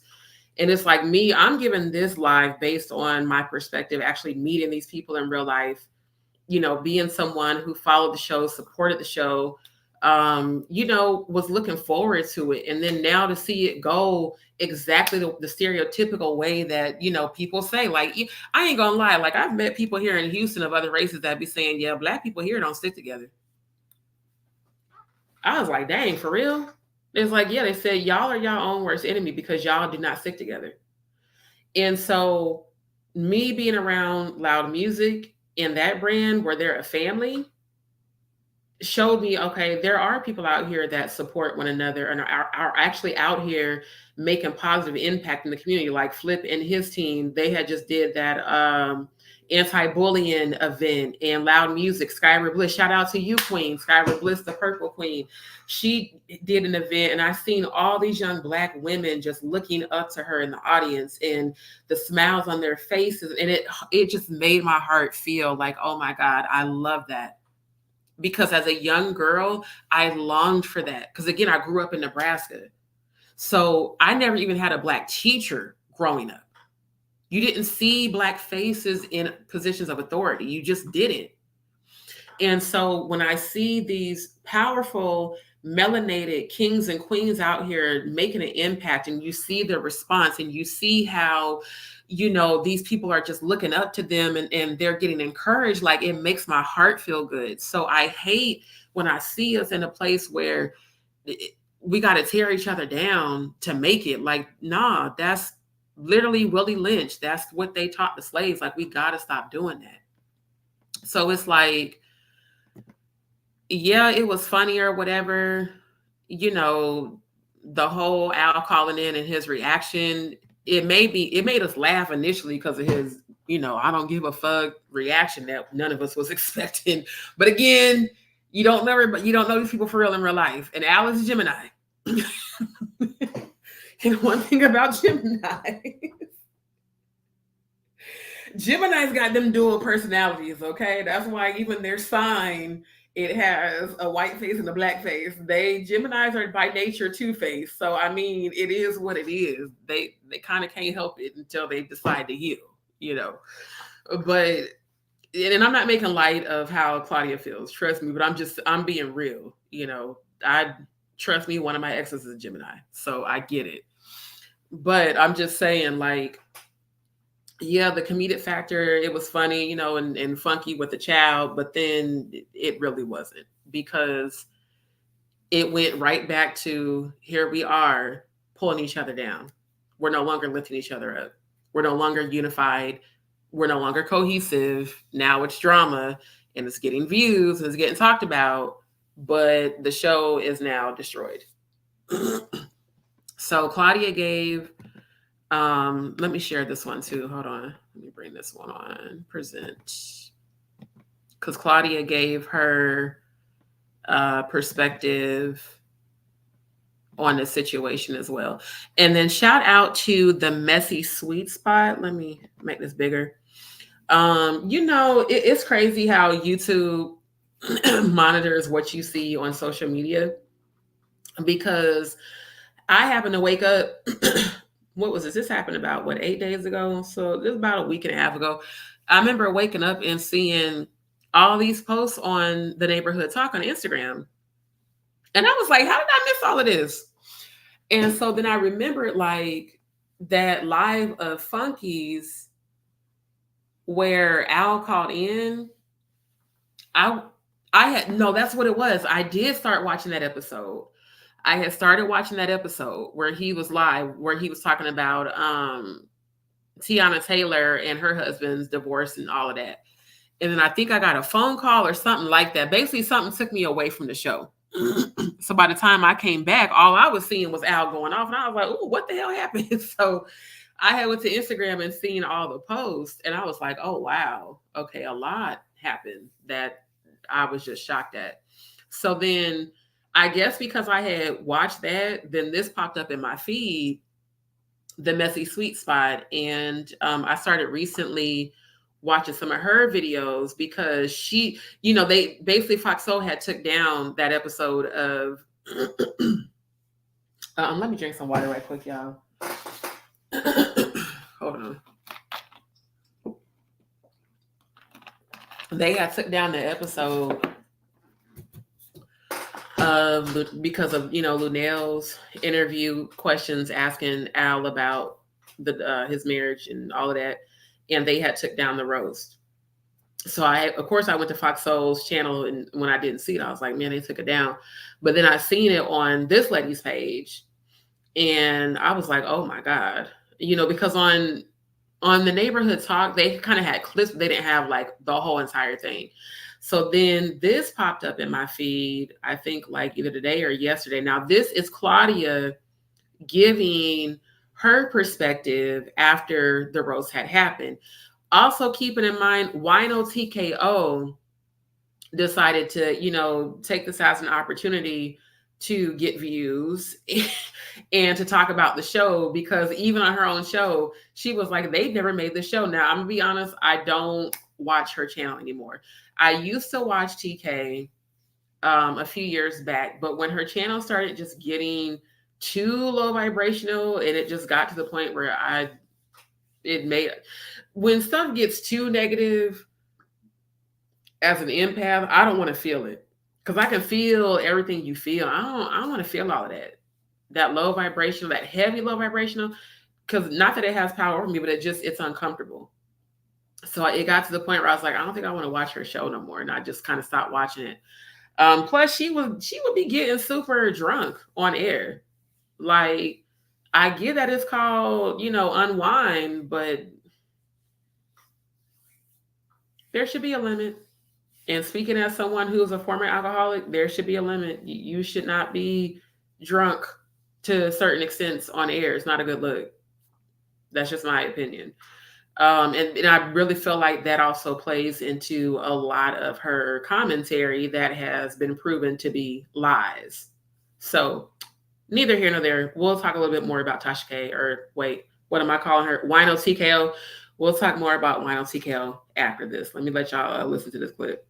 Like, projects happen, I can bring my friends on and bring more money to their pockets. I love doing stuff like that. Like, that's who I really am. And like, when things go, like, the fact that this is... Hold on. Trying to rewind it back. Hold on, let me make this full screen right quick. Because my touch screen be tripping sometimes. So, okay, let me start it over. I just want to like make like projects happen. I can bring my friends on and bring more money to their pockets. I love doing stuff like that. Like, that's who I really am. And like, when things go, like, the fact that this has gone left, honestly, you guys, has really been heartbreaking. It really did not. It's not supposed to be like this. Like, it was really. It was just a roast, and everyone's reading so much into it. Like, Armand goes hard in his commentary, and at first, like, and he knows this, like, I had my reservations about him, but then we got to get on the phone and talk ourselves, but he goes hard, and it was a roast. No one seemed to be mad at the time, and then now it's just like this thing, and I'm like, okay, so this is where I'm gonna stop it. I have to drink my water because I realized I forgot to eat again. So my mouth was getting dry. Now, again, I have such high respect for Claudia. I'm gonna say this and be real. Yes, it was a roast. Yes, Armand goes hard in his commentary, because again, I've seen a couple of his episodes on his channel. What he said was still inappropriate, Claudia. I mean, honestly. And to say that, well, he was fine with it. He was being, again, professional. Now, what I will say for you, Al, it does make you look not as authentic, because you did say that you enjoyed it. That's what makes you look like, bruh, why are you tripping? Now, to have remained professional, if it would have been me, knowing that he just said all this fuck shit, I would have laughed it off, and I would have kept it pushing. Like, I would have laughed it off. And I'm a Scorpio, so I wouldn't have said much. I'd have like, oh, you're so funny. Okay, so moving right along, I would have never said, that was so ratchet and I loved every minute of it. That's what makes you fake, bruh. That's why people can justifiably call you two-faced. Again, Geminis tend to care more about their image, and sometimes they have absolutely no problem lying to your face and then behind your back saying some other shit to other people. Again, yeah. I've dated and have been with a Gemini. I know how they can be. So, Al, you should have just kept it up a stack. You should have kept it 1,000. You should not have said, I enjoyed every minute of it, if it actually really pissed you off. See, that's the thing about people who don't know how to be authentic, because some people in this industry, when they're so caught up in their image, they'll be super fake to the public. They'll be one way, but behind closed doors, that ain't even how they are for real. It's just like, it's like people that be in these fake ass marriages where online, or, On TV, they act like, oh, we're so perfect. And then you find out 6 months later, a year later, oh, it was all this drama because you was being fake, motherfucker. Like, be real. Shit. Just be yourself. Be who the fuck you are. Look, one thing about me, I ain't fake. If I don't like you or you say some shit I don't like, I'm going to tell you to your face. Like, I'm going to let you know. Al, you should have kept it a stack. You should have kept it real, bro. Like, you should have literally said something to the effect like, wow, that was quite a roast. Or, just something like, don't act like you loved it. And then as soon as you get off air, you call him funky, going the fuck off. And the way he cut Claudia off, he cut Funky off. Funky tried to tell him, you're on live. That's why Funky showed the camera. Because people was like, I think it was CTV that was like, and what kind of friend is going to put you on blast while you on live? Bruh, he was trying to let Al know in Al's fit of rage, you are on live, my nigga. It's like, don't say this shit. I'm on live. You on live. People can hear you. That's the energy I got from Funky. Because, I be watching CTV. Shout out to you, CTV. Like, definitely, I loved your interview with Claudia. I love your content. I love your hair. You be styling, profiling.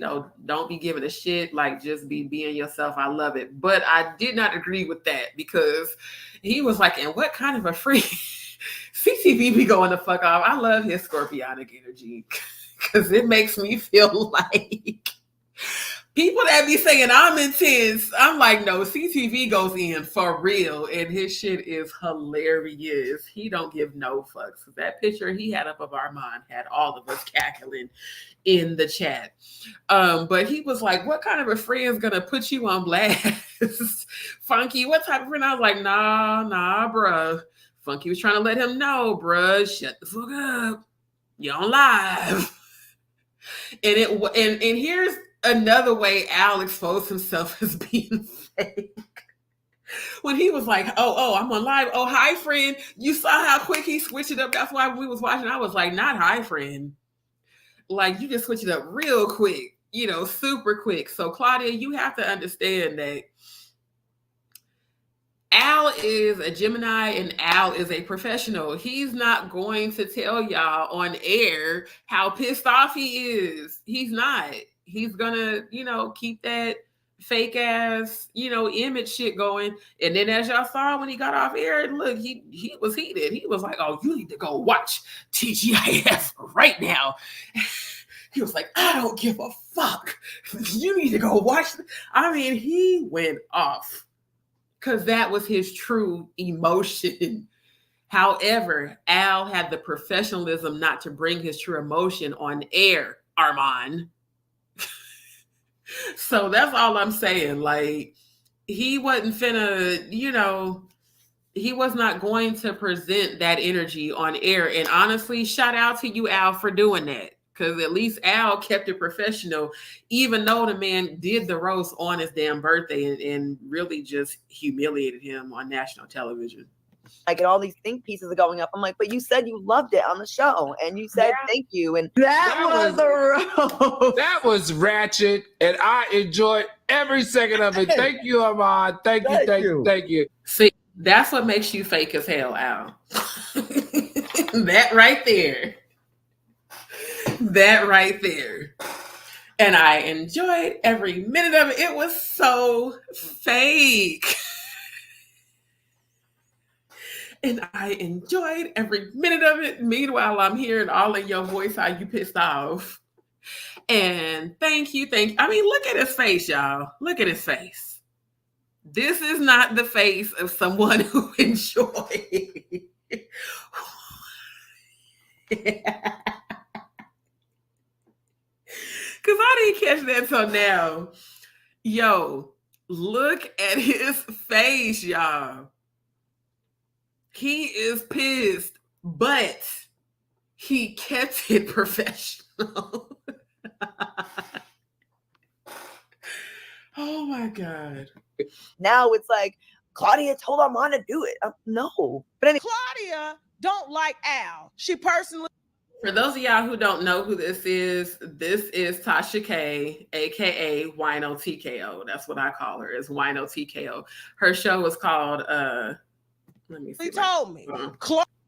I was trying to get this to come off air. You can see it down there. It's Unwind with Tasha K. She basically, you see the big ass can this go full screen? Oh, I guess. Okay, so they got the camera set up.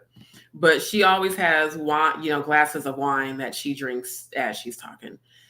She is the one that lied on Claudia Jordan, which you're about to hear, saying that Claudia Jordan, didn't want to work with Al and Armand anymore. Claudia don't like Funky. She was tired of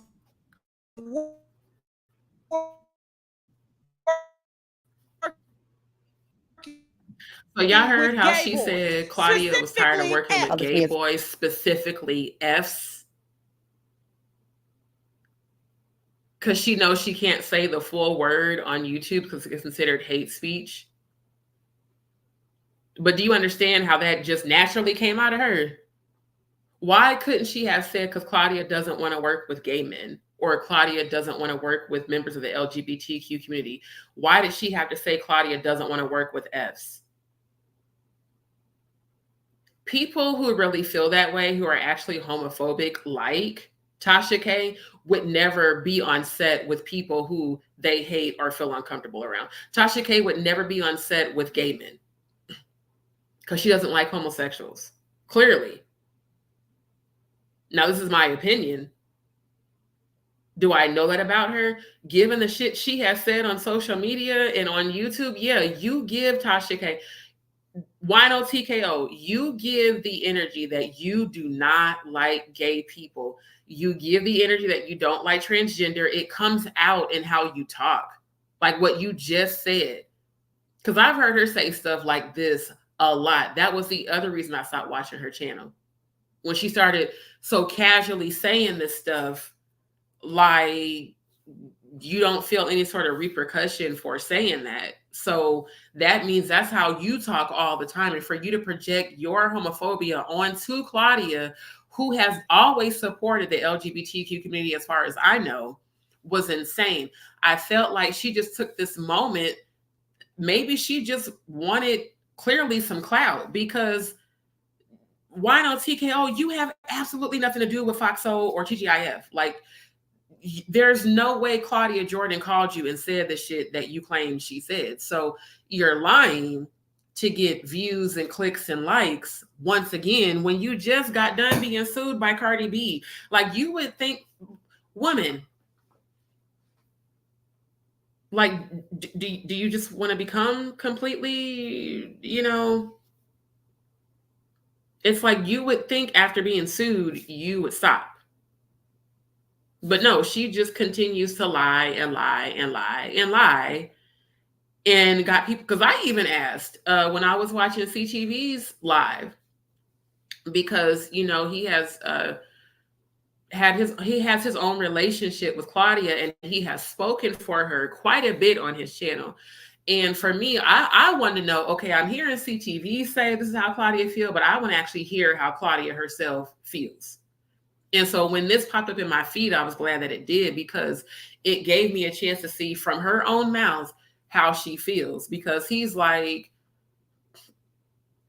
why in the world, which I completely agree with, because I even typed in this comment, I said, ain't no way Claudia told her that.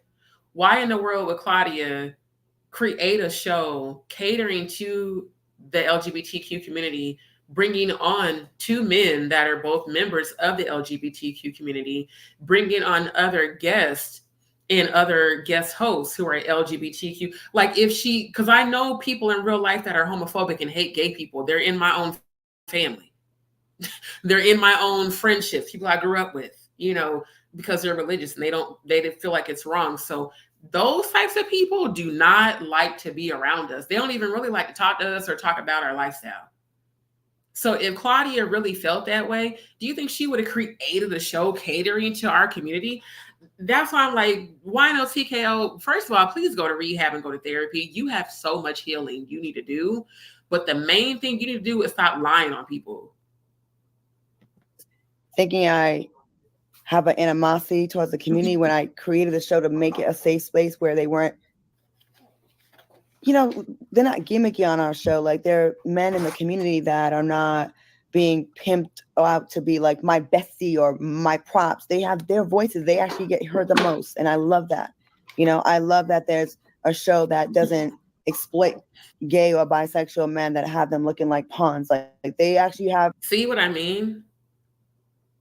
Everything she's saying is in alignment with exactly what I'm telling y'all. If she really felt that way, she would not have ever created this show. So Wino T.K.O, you just wanted clout, bruh. Like, you really just wanted clout. Because to me, I'm like, is she jealous of Claudia? Because now that I think about it, she's been talking shit about Claudia for years. Now that I really think about it, her previous episodes that I used to watch, because Claudia was on Real Housewives of Atlanta. Oh, yeah, because I remember the episode where she was covering where Claudia and Nene Leakes had got into it. And Nene was talking about her clit or whatever. She was making derogatory comments about Claudia then. And she was calling Claudia a colorist and all these other things. And I just feel like, Wino T.K.O, you have definitely some insecurities. And maybe as much as you're calling her a colorist, that's more of a projection. Because if you have no problem using the F word so casually in terms of gay men in the community, and you know that that's considered a slur, how is that any different if a white person calls you a racial slur? How would you feel? You know what I mean? Like, so she so casually said that, and then she used to call Claudia a colorist. She's just giving like self-hatred, like, because everything she says about other people, it seems to be that that's how you are. You seem to be a colorist. You seem to be homophobic and hate gay people, but you're constantly projecting that onto a woman who is and has always been more successful than you. So it's giving insecure, it's giving jealous, it's giving obsessed. You know, it's giving I don't love myself and I want to be relevant. Because honestly, you really haven't been relevant since the Cardi B case. You know, you have built a platform built on ratchetness and lying and tearing people down. Like me, I give commentary based on my perspective. It's not like, oh, I'm tearing them down, unless it's a situation that I know about in real life that I speak passionately about, i.e. Dwight Reed and that young girl that he married at 18 years old. That's a real person in real life I know for real. That's a situation I came from in real life. In fact, the church where I was trained was the church his father ran. That's going to be a whole nother lie. But I'm just saying, my commentary isn't like, oh, I'm jealous of this person, so I'm going to talk shit about them. Wino T.K.O, your commentary is very much giving that. Because if you actually knew Claudia in real life, you would know that she's not like that. And those of us that have met her in real life and her people that know her for real, they know she's not like that.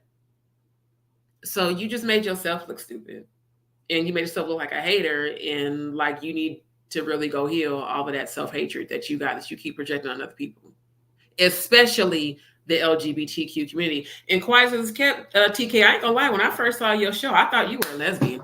I did. You give lesbian energy. And lesbians can have husbands, y'all. Don't even get it twisted. There's so many women out here that are down low that are married. It ain't just men. There is a lot of women that are married that are down low. I know it for a fact from my DMs. I'm going to leave it at that. Especially these church women. You would be surprised how many church women that are married hit my DMs when I came out. I'm just saying. And Wino T.K.O, it gives you probably strapping your husband. So I'm gonna just leave it at that. And they've been able to flourish in that space. I love that. I brought TEA-G-I-MESSSSS show to the platform. I love Maddie. I just want people to like not believe that bullshit because that really bothered me. That was a lot of information that Armand had in such a short time, which means somebody's been talking to him. The only person that talks too much is Claudia. I know. The first encounter with me, you run your mouth like on our show. Oh, like they're damn it. See, that's why I shouldn't use a touch screen. Because it sent it back. Hold on, y'all. everything that's going on in Oh, hold on. I gotta see where I was at. many shows as I want. We're getting syndicated. You went in talking about things. She was too scared to do it herself. You know, when Funky left, I got blamed. I get blamed. It's not me. I actually loved. It comes from TV. This. Hold on, y'all. Blaming me for everything that everybody else does. I can only control me. And please, you talk about me on your show. I'm gonna talk. There we go. Okay. There we go. Let me go back because it was something she said specifically I was about to respond to. Hold on. Me? You didn't say off the. love that. You know, I love that there's a show that doesn't exploit gay or bisexual men that have them looking like pawns. Like they actually have, and they've been able to flourish in that space. I love that. I brought TEA-G-I-MESSSSS show to the platform. I love Maddie. I just want people to like not believe that bullshit because that really bothered me. That was a lot of information that Armand had in such a short time, which means somebody's been talking to him. That's what it was. She said the only person that talks too much is Claudia. Bitch, you the only person that talks too much. The fuck you talking about? Literally. You are the only person on YouTube that talks too much.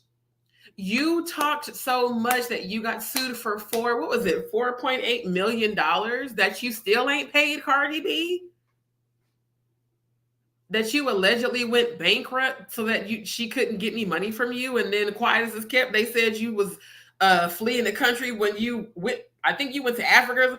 Like the only person that talks so much they need to shut the fuck up is you, ma'am. The only person that talks too much is Claudia. Is you. I know. The first encounter with me, you run your mouth like liquid to me? You didn't say off the record? Me. We're talking about me here. See what I mean when I say about self-hatred? Do y'all hear how she's talking down about herself? You're literally, you're corroborating what we've all said about you, that you're not trustworthy, that you're a liar, that you get close to people so that you can drag them, and you get close to people so that you can get clout. And these are, you know what, now that I think about it, these are signs of mental illness. She may be undiagnosed and not be aware. So I'll give her grace. Because for the life of me, I can't understand the logic behind Wino T.K.O's mentality. Like, people have called her a narcissist, which she definitely carries narcissistic energy. But I feel very unaware energy. I mean, even just look at her face. If you don't see anything wrong with constantly lying to get views and clicks on your YouTube channel, if you don't see anything wrong with a nationally known rapper suing you and winning the case against you, if that alone doesn't get you to just shut up lying and maybe just put your commentary about actual facts, something ain't right. What did Al just say? Something in the milk ain't clean. Something in the chemical imbalance. Yeah, something in the chemical balance, maybe in the left hemisphere, has been damaged. And I don't know what trauma Tasha K has been through. I hope you heal. I hope you choose to heal. But it's just the audacity and the irony and the common sense ain't common. And like I said, while she's so homophobic, let me keep it 1,000 with y'all. 90% of homophobic people are down low gay. Hold on, let me adjust my earpiece. Because since I had took my afro down, my hair growth serum has caused my little earpieces to become a little slick. Nah, but for real, like something what Medea said. She said, baby, I think that the mall is open, but ain't nobody shopping. When I had watched the Medea Homecoming on Netflix, that movie, I'll be watching that movie over and over because it cracks me up. She said, baby, sometimes I feel like the mall is open, but ain't nobody shopping.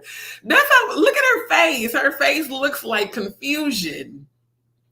So I'm going to give her grace. Maybe TK needs an evaluation and possibly medication, but let's go. I haven't had a conversation with Tasha in a very long time, so I don't know where she's getting her information from of this new stuff. We're not friends. We're colleagues. Okay, so again, while everybody want to call Claudia a liar, she just corroborated what Claudia just said. Claudia said, I have not talked to her in a long time. TK gonna say, we're not friends. So again, who are your sources? Because it, like me, that would be like me saying, girl, Claudia called me and told me that she can't stand Funky Die neither. Knowing damn well Claudia Jordan did not call me and say that shit. And then I jump on YouTube and do a whole show lying through my motherfucking teeth just so that people will come to my channel. That is the definition of clout chasing. Because Wino T.K.O has zero relevance to any of these people. So it's sad actually to see her look so crazy. Even her look on her face right now. But look at the haircut, y'all. Now, those of y'all that are in the community, y'all know that when a woman decides to be public about her sexuality, and I know because I dated women for 4 years, a lot of the butch lesbians wear their hair like this. And people be saying, but she's married. You know how many married women have asked me to do things to them? Shockingly, especially a lot of them in the church. That the Holy Hose live is going to be coming soon. Matter of fact, I'll probably do Holy Hose tomorrow. Since it's Sunday, why not do Holy Hose on Good Sunday? But for real, like it's giving down low. It's giving maybe she has down low attraction to Claudia because why are you so focused on tearing this woman down? Because she don't fuck with you.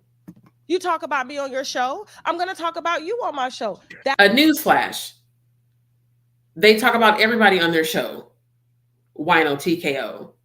Ooh, that rhymed. I should make that into a bar. But like for real, they talk about everybody on their show. That is their job. They are entertainment journalists. They bring entertainment news to us, which is why we watch the show. So why she's acting like it's such a personal thing. You know how many guests they've talked about on that show? I don't recall seeing any other guest of the show jumping on YouTube and complaining about being talked about on TGIF. That's the dynamic of the relationship. We're not friends. Armand, that was an amazing. Exactly, because my thing is, she done said twice now, we're not friends. So if you're not friends, then why are you tripping about anything she has had to say about you when she's just doing her job? Like it's her job to talk about what's going on in the entertainment industry and whatever news is popping and trending. That's literally her job. So, ma'am, please get over yourself. Read, but it was very mean-spirited. It didn't come from a happy place. It didn't even come from a genuine place. It came from a place that sounds like you were fueled. So what's crazy is you. Now, what I will agree with her on is that because that's exactly how I feel about it. Like, it definitely came from some sort of fuel or some sort of angry, bitter. To me, Armand gave bitter X. That's exactly the energy I feel. Third party, angry. You found out about a third party, and you decided to exact revenge on camera because maybe Al stole your dude. Ooh, it gets juicy. And see, I just felt that energy. Again, I'm an empath. Maybe Al stole your man. Oh, I would not be surprised. I would not be surprised if that comes out in the very near future, that maybe Al stole his dude, because I'm telling y'all, I'm an empath clairvoyant. That is what I'm feeling. That's what it's giving. Because his energy was so intensely negative and personal. It was like a personal attack on Al. Like, oh, you stole my nigga. Now I'm about to roast your ass on TV, and I'm about to put all your business out there. Because I could not understand why Armand would even say on the air that Al, and there's rumors that Al's having an inappropriate relationship. Why would you say that on air, bruh? Like, this is their show. I feel like in that moment, Armand did not think about Al, Claudia, Foxo, like, all he cared about was how he felt. You did not think about how it's a ripple. It affects everyone around you. And you're the newbie. You're brand new to this network. You're brand new to this company. You're supposed to be on your best behavior, not kicking up drama like you do on your channel. That ratchet shit is not Foxo. Like that, it was just crazy, bro. Being a gun for Claudia to blame everything on Al because he knows how to keep it cute on camera. Again, Al did keep it cute on camera, but what Tasha K don't know is the two-faced shit that Al been saying and doing allegedly, and that the other cast members even talked about. And be messy behind the scenes. That's what happens in every job. You keep it cute on camera. We got to get this check. But behind the scenes, I'm going to drag you. But you did it on that man's birthday. He has favoritism with these white folks. And you didn't even realize that you was being you. Now, I'm trying to figure out what white folks, Tasha K, Wino T.K.O, who are you talking about? Have you ever been to the set of Foxo? Do you know how many Black people run that company? There's a few white people that work there, but the people that run it, they're our color. When I was there, a part of the live studio audience, I saw one Caucasian guy that was running one of the teleprompters. Everybody, I'm really trying to think as I walked down the hall, everybody I met was melanated. So I don't, her saying comments like Al has favor with these white folks. What are you talking about? See, this further proves that she had no idea what the fuck she was talking about. I've been on set. I live in Houston. I don't know where the fuck you live. But it's no Al has favor with white people and white people put him on. Please don't put that narrative out about this all Black owned TV network. Don't do that. I want this to be messier than it is. A lot of the stuff that said is not true. It'll all come out in time. But I'm just tired of everybody blaming me for everything that everybody else does. I can only control me, and that's all I can control. And you're blaming. And that's the truth. That is the truth. Because initially, like when I saw the roast, of course, I was like, dang, did Claudia put him up today? But then when the real truth came out about the alleged relationships, I said, now that makes more sense. Because I know, like, there have been people that said Claudia's sneaky, she's two-faced, she's, a snake. And, people, have even told me negative things ever since I posted about me being excited meeting her. But I go based off of the vibration I feel when I meet a person because I have been born with these gifts. I can read your soul upon meeting you. Literally. I can read your soul. I feel things about your past. I feel your traumas. I mean, like when I tell you empaths can feel, we can feel, y'all, whether we want to or not. And a clairvoyant and a psychic has telepathic abilities. So, you know, I just, again, it ain't like, oh, I know Claudia on a deep person. Like, I'm not one of her best friends or nothing like that, but just meeting her, communicating with her, being around her, those couple of days and things. And then just, me following her. I just don't think for her show, she's malicious. Now on Real Housewives, she getting a check. She playing a role. All them bitches on that show talk shit about each other. I mean, they do. Shit. That's why we watch. Because it's entertaining. But when it came to the show that she created, I highly doubt that the person that created the show wanted to destroy the show.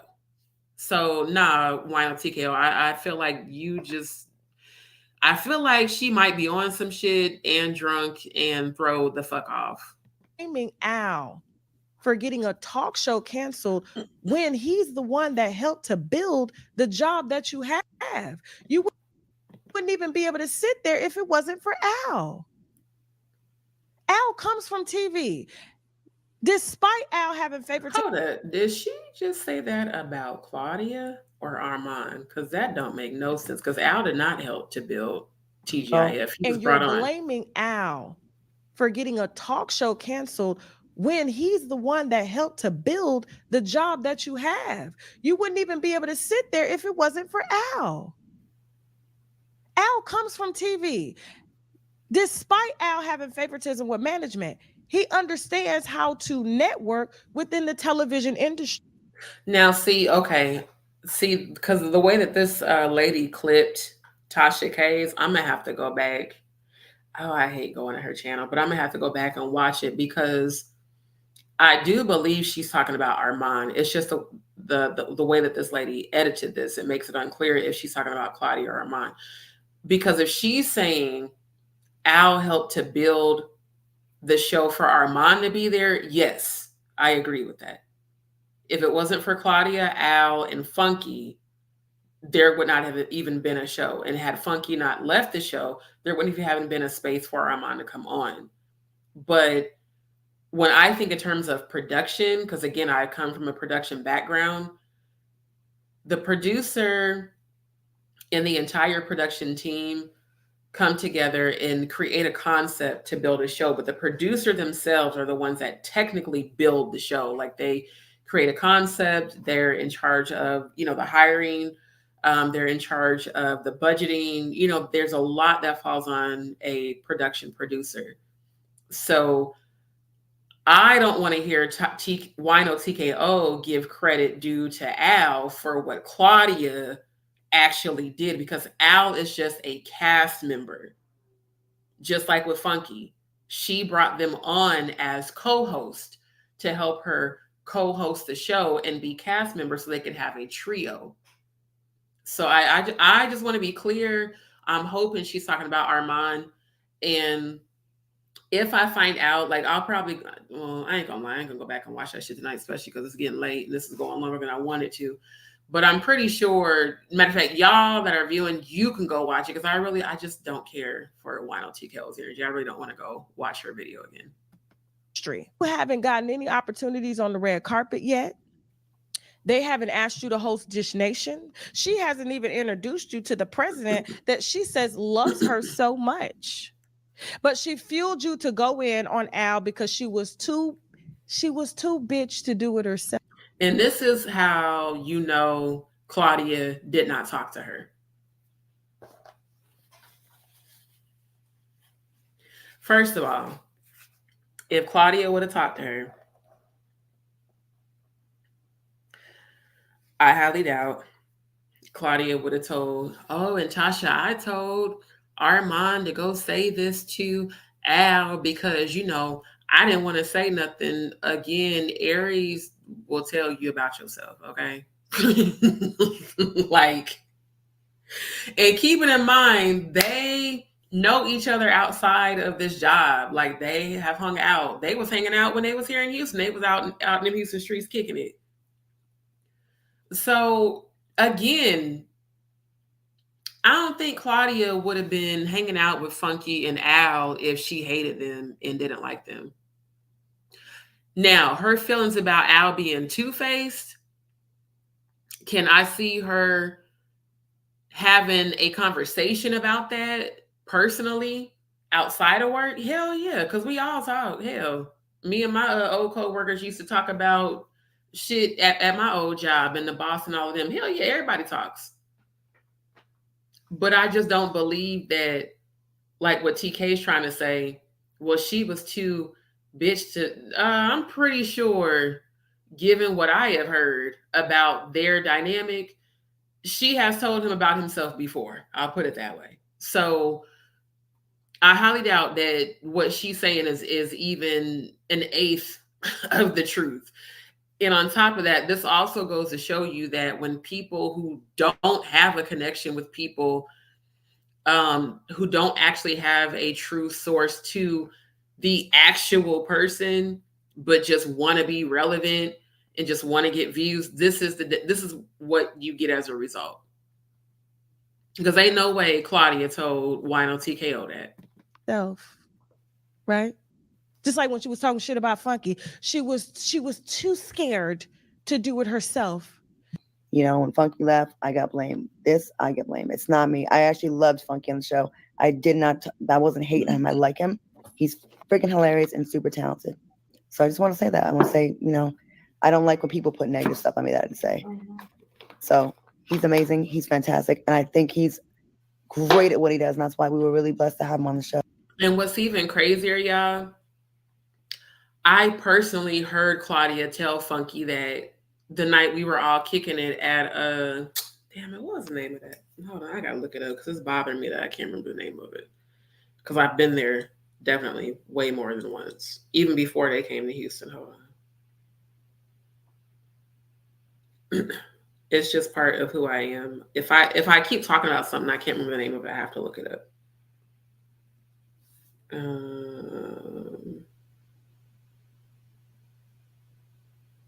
What? Hold on. Oh, you know what I can do? I can just go back to that post.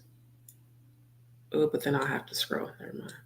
Well, anyways, it was like a little lounge over by Willowbrook Mall in Houston. And when I was just talking to her about, like, you know, the three of them and the show, and she was like, I just love Funky. And we were laughing because the enhanced desserts that I had brought, he was taking them all. And she was like, he is so funny. Like, he is so talented. She's like, I've told him, like, I feel like he could go really far in this industry. And what's even crazy, y'all, she was encouraging him then to, you know, not to give up on like his YouTube stuff and his commentary. And she was celebrating how well he was doing on the radio. So again, I can't see her showing him all that support and then all of a sudden, you know, she just hates him. Now, again, I'm on the outside looking in, so I don't really know the dynamic. Now, what I do know is that after he left the show, and I guess something had come out, and he went off and, you know, was saying they had, I guess, I don't know if they got into it or what happened. All I know is Funky's energy had shifted.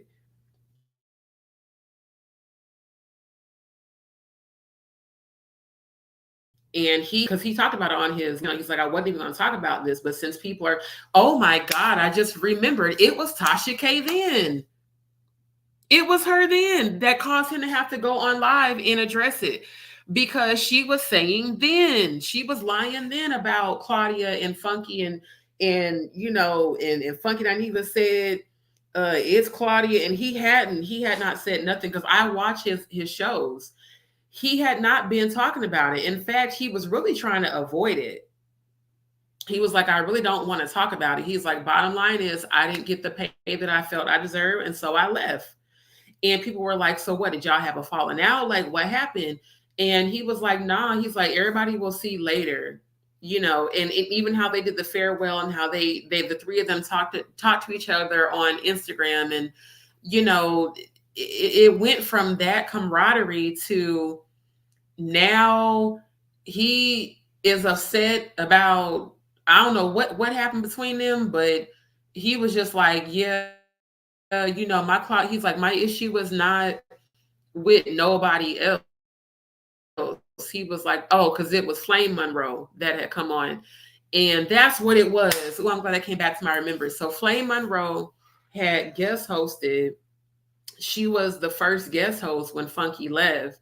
And people were saying how it was shady of Claudia to bring Flame Monroe on, knowing that Flame Monroe and Funky have had beef. And Funky had kept saying on his actual show, I don't have no beef with Flame Monroe. Flame Monroe has beef with me because something about, I guess she didn't get acknowledged or some shit back in the day.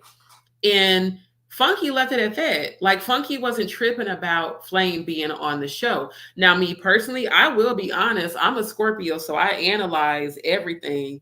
And like I said, sometimes I overanalyze, sometimes I overthink. But in my mind, being a Scorpio and thinking about loyalty and friendship, if I'm friends with you and we have a show together, and you decide to leave the show because your contract expired and you didn't get the pay increase you were expecting, I'm not going to bring somebody on the show to replace you that I know that person has issue with you. Now, that's me because I'm a Scorpio. And Scorpios, we're extremely loyal. We're built different.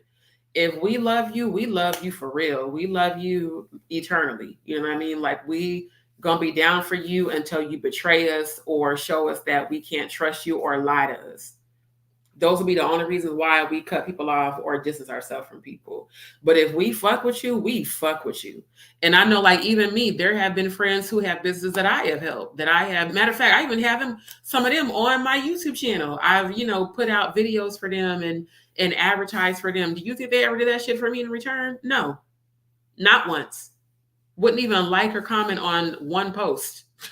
But here I am promoting your brand on my shit. So trust me, I understand how it feels to, you know, want to see your friends do well and to encourage them and to support their brand or support their channel or support their product. And then for that person to turn their back on you or not give you that support back. I definitely know how that feels. But I feel like Funky leaving was simple. He had a 6-month contract. Claudia and Al had a 1-year contract. At the end of his 6 months, he had his conversation for his salary, which in my opinion, he didn't have to share that with y'all. Ain't none of y'all business. Everybody talking about, well, you know, why didn't he include them in and why didn't he tell? That ain't y'all's business. He don't have to tell you that. That's just like me and my coworker that I used to be cool with. We would talk about things going on within our department and things going on with our boss. And, you know, how they claim that they gave us all a raise, but all they did was actually raise the starting wage. So you got new people that's in training getting paid what we're getting paid when we've had to take because I worked in insurance. So I had to take tests and get certified in all 50 states in order to take calls for those products. And I had to get licensed for cross-training products. So I was licensed for auto, I was licensed for motorcycle, I was licensed for boat, I was licensed for RVs. And like, I had to get all these licenses and they were supposed to give us a pay increase per license and they didn't. They gave us a few dollars increase instead of paying us per license because we was like, shit, we finna get paid. Like, we supposed to get at least $2 more an hour for each one of these licenses. No, they didn't do that shit. They just raised the starting pay. So the motherfucker in training is getting paid what I'm getting paid, and I've been working here for 2 years. So again, that's why discussions about pay should not happen in businesses because it causes contention and issues like this. So people like, well, Funky should have told him, no, he shouldn't. That's his personal business. That's my opinion. And I'm a Scorpios. We're very private. I'm not finna tell my coworker, oh, girl, you know, I'm finna go talk to our boss and tell them that I feel like I deserve to get paid XYZ amount because I'm only getting paid this much now and they want me to work more and not pay me. Funky had every right to go have that conversation. Honestly, I don't blame him. Because when y'all first was coming on, y'all was only coming on one time a week. That's why every other Friday, TGI, like I look forward to y'all being on every Friday. And then y'all went 5 days a week and it was dope. But it's the truth. You want me to work more days a week and you're taking time away from me doing my own shit, but you don't want to pay me more? Yeah, I would have left too. I would have left too. Now, I would have left differently. I would have let my castmates know, like, hey, this is what it is, without telling them my business. Like, yo, my contract is up. You know, due to some issues and conversations I had with management, we're not on the same page. So, hey, I'm about to make an exit, and I don't want it to affect the show. So I would have given notice so that they could have replaced me and not just felt blindsided. That's why I said I can understand all sides. I can understand how Claudia felt blindsided. I can understand why Funky left and why he kept his personal business to himself. And I can understand why Al might have felt like a middle child out of water. Like, what am I to do? You know, now we're stuck having to try to replace him. And, you know, I'm cool with both of y'all, or at least it seemed like he was cool with both of them. But as we saw, he's cool with Funky. Because that's who we called immediately when he was pissed. So that's his homeboy.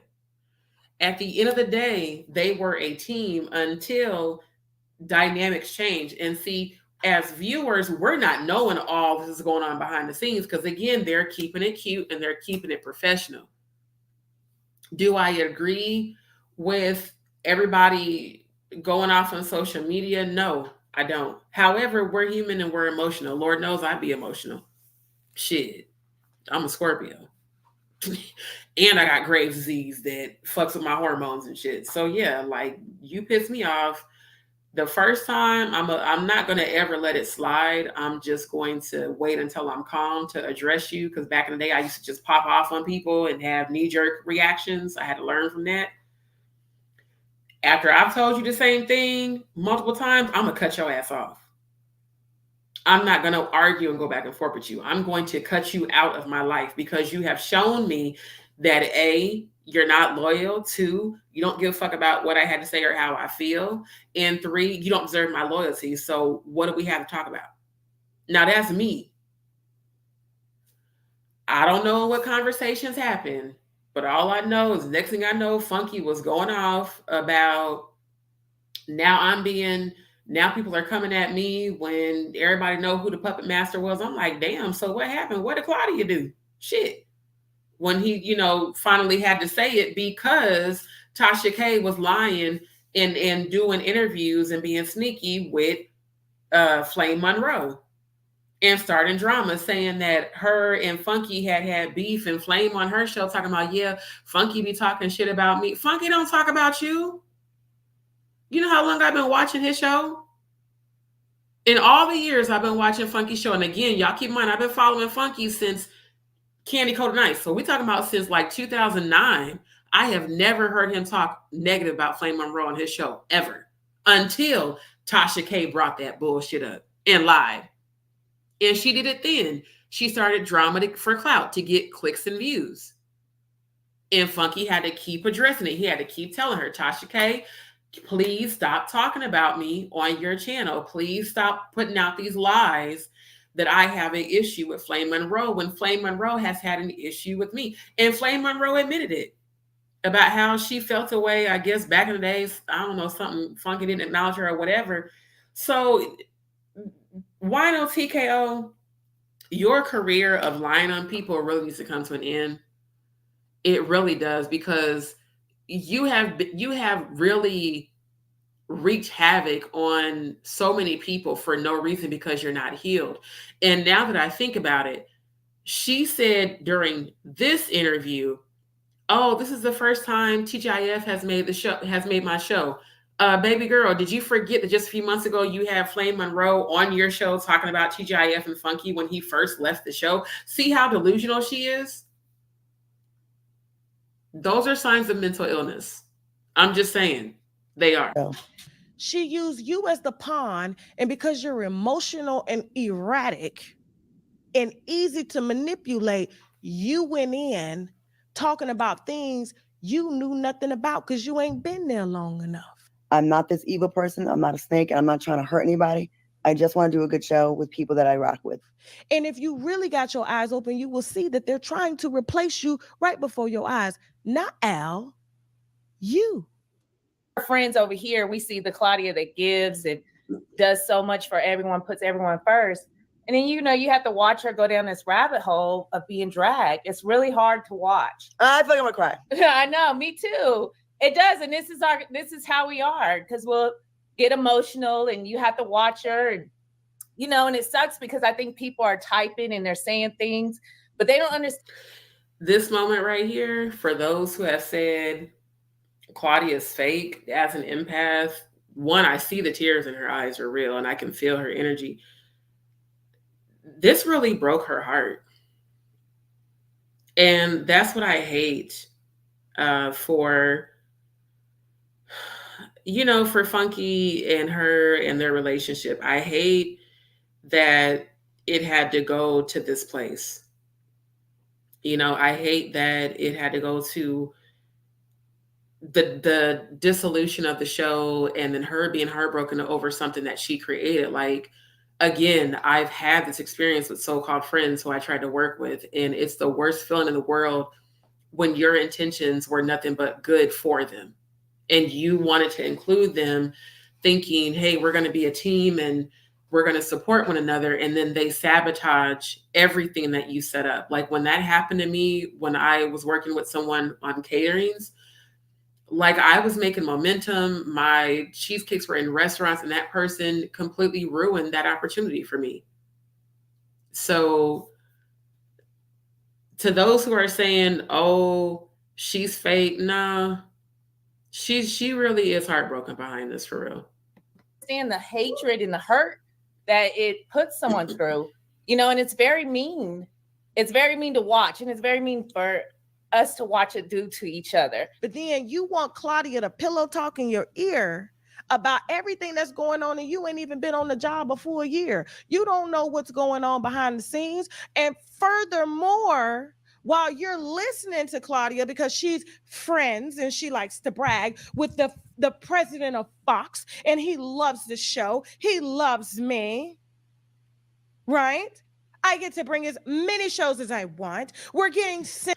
There is so much jealousy, insecurity, and self-hate the more she says this. Like, I literally feel how much she dislikes herself, and she's projecting it onto Claudia. And it's actually really sad. Syndicated, only for the show to decline.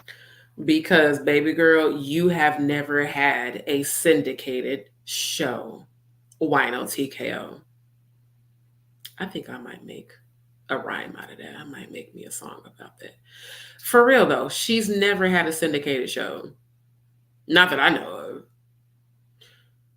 Not only was this show going to be syndicated, Claudia's been on syndicated shows. She has hosted syndicated shows. You have sat on YouTube and gotten drunk and talked shit about people. I'm just saying, you can't compete where you don't compare, my love. You cannot compete where you don't compare. Please go somewhere and heal. And you need a therapist, a life coach, and some medication very quick. And that alcohol, let me tell y'all something. Alcohol abuse lowers your vibrations. And we're seeing it play out. And every time I stop this video, her face is more and more unfortunately disrupting and disturbing. She has a very unfortunate face. But the more she abuses alcohol, the more she is spiraling out of control. And unfortunately, she does have a following of more people who are just as low vibrational as her. Fine. Right? tremendously. They're having to take out additional money to help save it, which is the last straw. That's why he got back on his YouTube channel. That's his safe space. So when I saw him drag Al the way that he did, it was fun. It was a read. It was very Armanish. She's dragged me like that. T.S. Jason from Hollywood Online. And see, and that's what I mean. Like when Claudia was saying, you know, Armand goes hard. Armand is ratchet in his commentary. Like he's always. There's a difference between going hard. Like I know me, I go hard. I'm very blunt. I'm very to the point. There's times I know I can be abrasive. I don't mean to be. There's a difference between that and you just ripping people to shreds and getting views off of it. Like literally. And that's why when I first heard about him and everybody was hyping him up, I was like, I don't see the big deal. Like he just is a shit talker that tears people down. Like for me, it didn't do nothing for me. Like I don't like that energy. He's like a male mean girl, basically. And honestly, people who are like that, they're like that because they have unhealed energy. They're like that because they have unhealed trauma. Think about bullies in school. The bullies in school usually were getting bullied at home. So you're more of a bully than you are, oh, he just drags people. No, he's more of a bully. He's very aggressive. He's very nasty. He's very dark. He's very heavy. That's my opinion. He's done all of that. But I'm going to let you watch the drag and then I'm going to tell you where I had the problem. Let's go. Because this is truly your birthday. Now, everyone, I wrote it down. Gather round. It's roast time, okay? Al, you're a man of many talents, some of which include being messy, causing drama, and having a knack for making our workplace feel like a reality TV show. Al's got a unique ability to smile in your face, snap a picture, and go behind your back and talk about you to your coworker that he claims he hates. Child. It's like. Now, I will say this. I wonder if I can make this bigger. Okay. Claudia's face, initially she covered her eyes, which gives, oh my God, I can't believe he's doing this. The problem I had with it is when she started to laugh. Now, I don't know if it was a nervous laugh, like, oh my God, I can't believe he's doing this, or if it's a co-signing laugh. So that's why I can see why people felt she could have been put in the battery in his back or whatever they say, because she was laughing along like she didn't defend Al at all. Everybody's like, well, she just kind of let it happen. No, production and management let it happen, not her. Because again, she's a host on the show. She created it, but she's a host. So to me, it honestly, even for me, gave me mixed feelings. Like, okay, is she in agreement with what he's doing? Because even if you felt that Al deserved it because he's two-faced, this is still y'all's job. Now, I know that Foxo is, it can be edgy, but it's never been this raw and like, what's the word? Unprofessional. I mean, I tried to make it be something. Yeah, that's the only word I can think of. I've never seen an episode that was this unprofessional. He's got a PhD in two-faced studies, okay? Due to Al's special relationship with management and his hypersensitivity. Did y'all hear that? Due to Al's special relationship with management and he's two-faced. Okay. It's possible Claudia could have told Armand he was two-faced. I honestly believe it was Armand's alleged love interest in production that told him that, because you got to think about it. Networks, people talk. You think the producers that been around these people for years, that see how they interact with each other, them producers know everything going on. They know who talks about who, they know who's sleeping with who, they know. I personally feel like In my opinion, I gotta say that.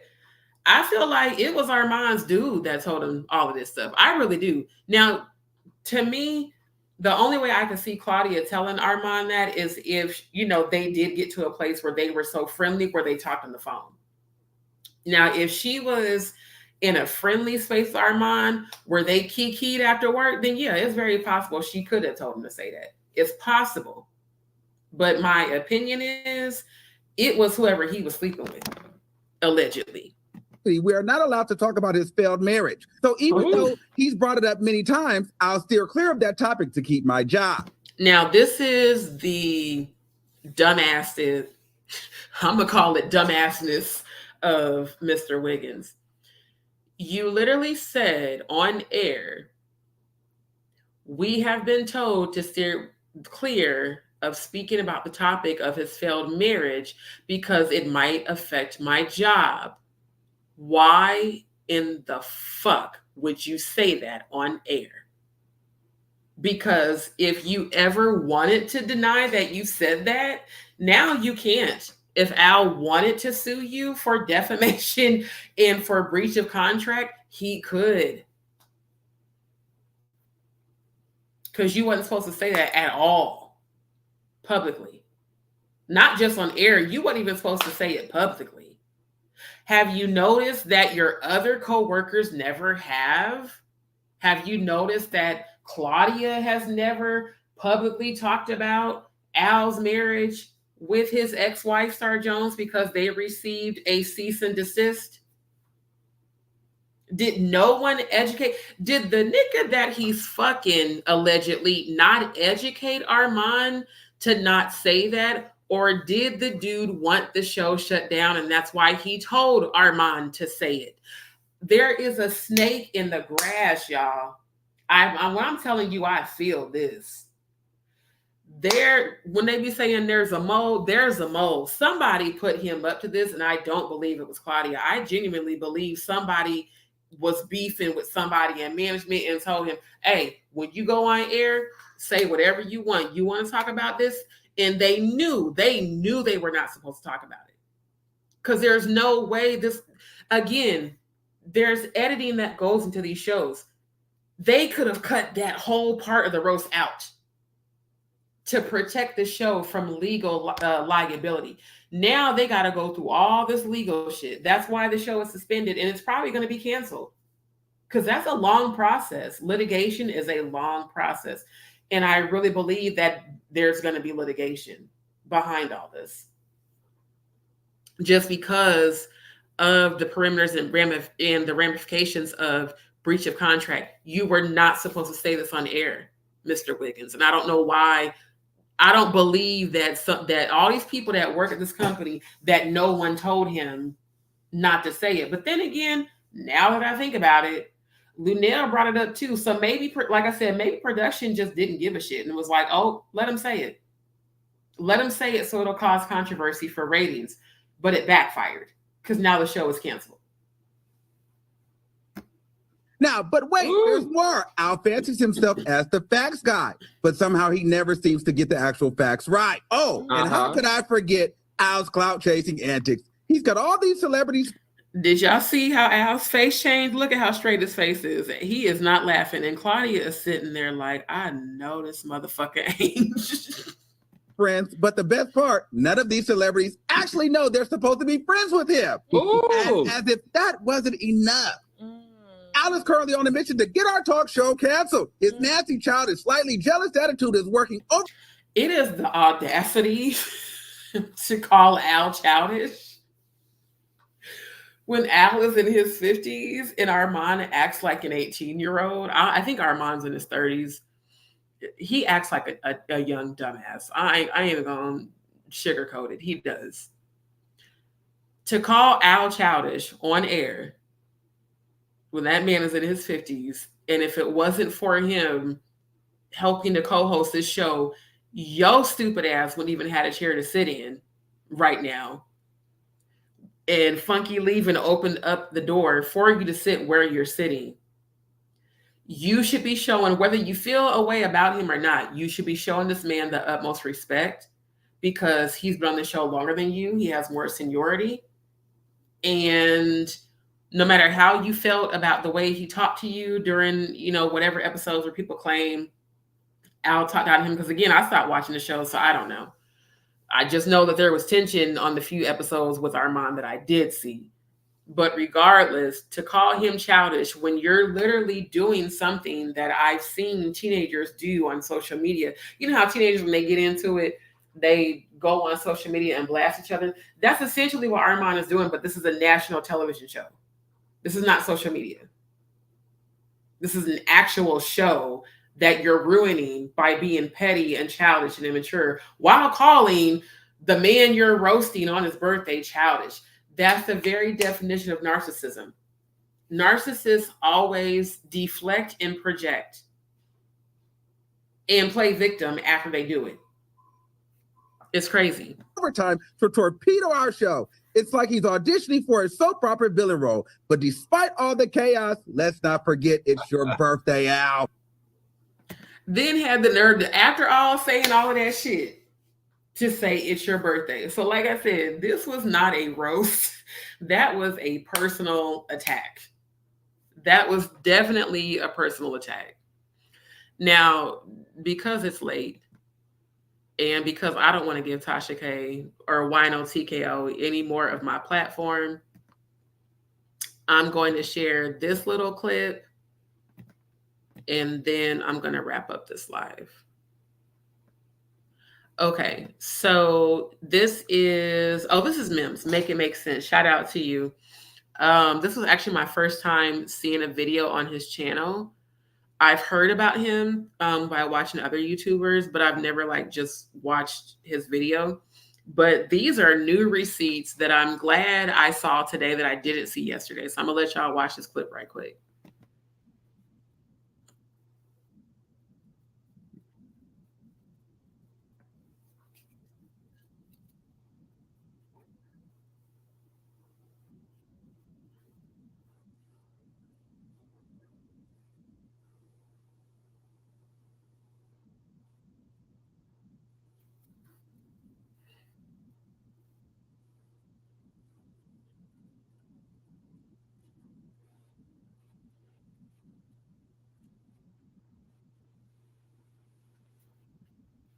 And so what day was this? Let me see.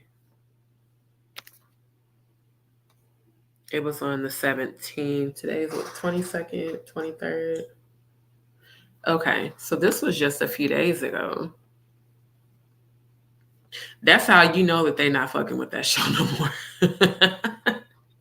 Because at least before, okay, when the whole Chloe Bailey thing happened, when Funky Dineva had made the comments about Chloe Bailey, which I ain't gonna lie, what he said about Chloe wasn't even half as bad as his roast. They, took that episode down, and the very next episode, they made him apologize on the air to Chloe Bailey. And even though the apology didn't really feel sincere, he did what he had to do professionally to keep his job and all of that. They, during the time, and it was the same thing where all of a sudden now the cast is on vacation while management tried to figure out what they were going to do, in terms of whether or not they were going to bring back Funky. And he had to agree to apologize, and the show went on. Now, supposedly, they're all on vacation, but it's in the YouTube streets and social media streets that there are suspensions being made, as there should be. Armand should be suspended indefinitely, period. And if they are having personal, intimate relationships with management or production, that needs to be investigated as well. And unfortunately, if that exposes Al and Armand, it exposes them, because honestly, you shouldn't be doing that shit anyway in a professional environment. Whether, and this goes back to what Flip was saying. Why is it in our race we're expected to accept bullshit just because we work with other Black people? Just because it's a Black-owned company does not mean it should be expected for it to be ran unprofessionally. You cannot go to any other job and fraternize with management and keep your job. Like you can't, you're not supposed to do that. You can't. Now people do it, and people who are smart that do it keep it on the hush. But you have a wild card like Armand that don't give a fuck about nobody but himself. Oh, he's telling all the tea. That's why he put all that out there in his roast.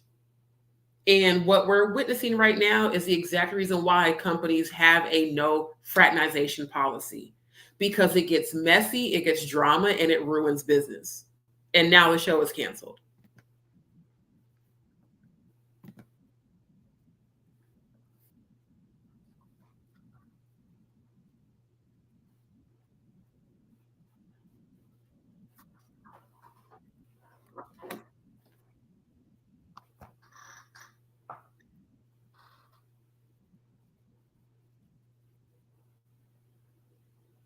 Yeah, she did went in.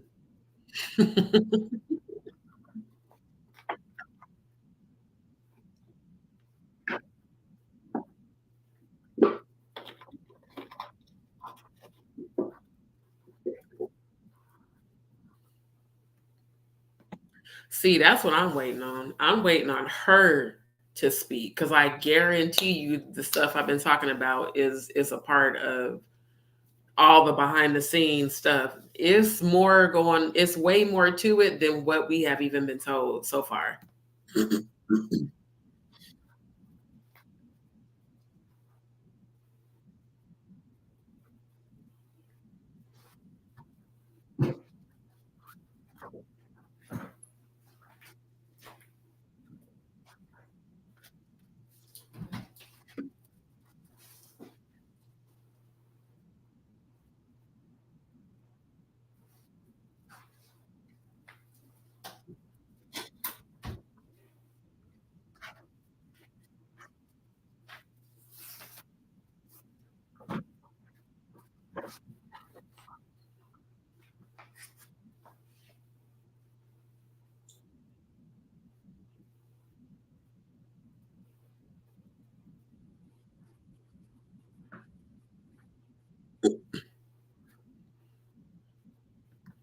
Look, I say tell it now, Queen. Hell, tell your truth. Everybody else speaking their truth, speak yours. They already ruined a damn show. I mean, no disrespect. There's no salvage in the show at this point. I mean, it's done. Like, people burnt bridges. The viewers, we don't even want this drama. Like, we don't want it. We want it how it was. We don't want this bullshit. For real, we don't. See? Didn't I just say that like 10 minutes ago, that there had to be a snake in the grass? See, when I tell y'all I'm a clairvoyant empath, I told y'all that. I said it. I'm trying to get this off the air so y'all can see the comment, or get it off the screen rather. I just really said air. I don't know what's up with the YouTube thing, but okay.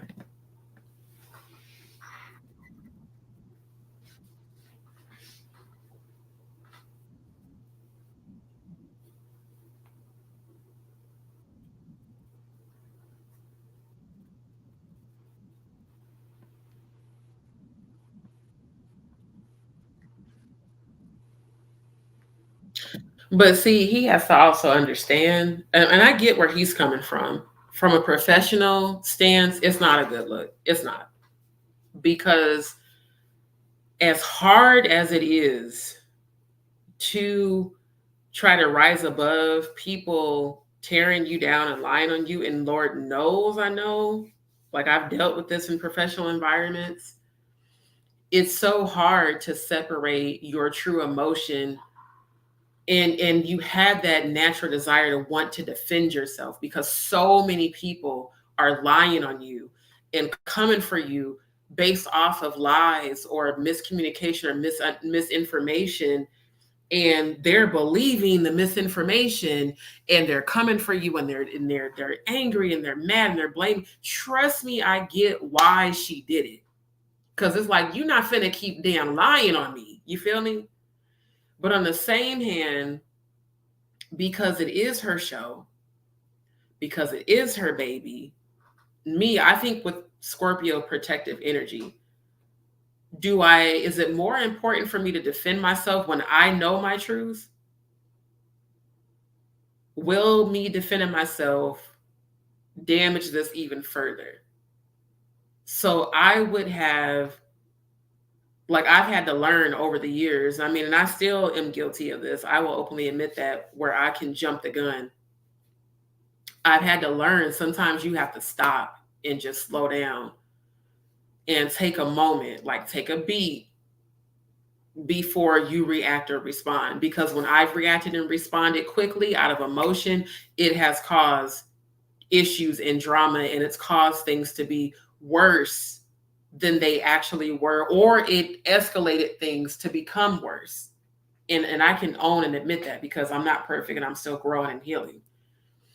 But I can feel, because again, I'm an empath, I can feel why she did what she did. And to me, even what she posted wasn't a quarter as bad as the shit that, honestly, that Funky put out there when he first left, when he was pissed, or nearly as bad as the shit Armand said to Al.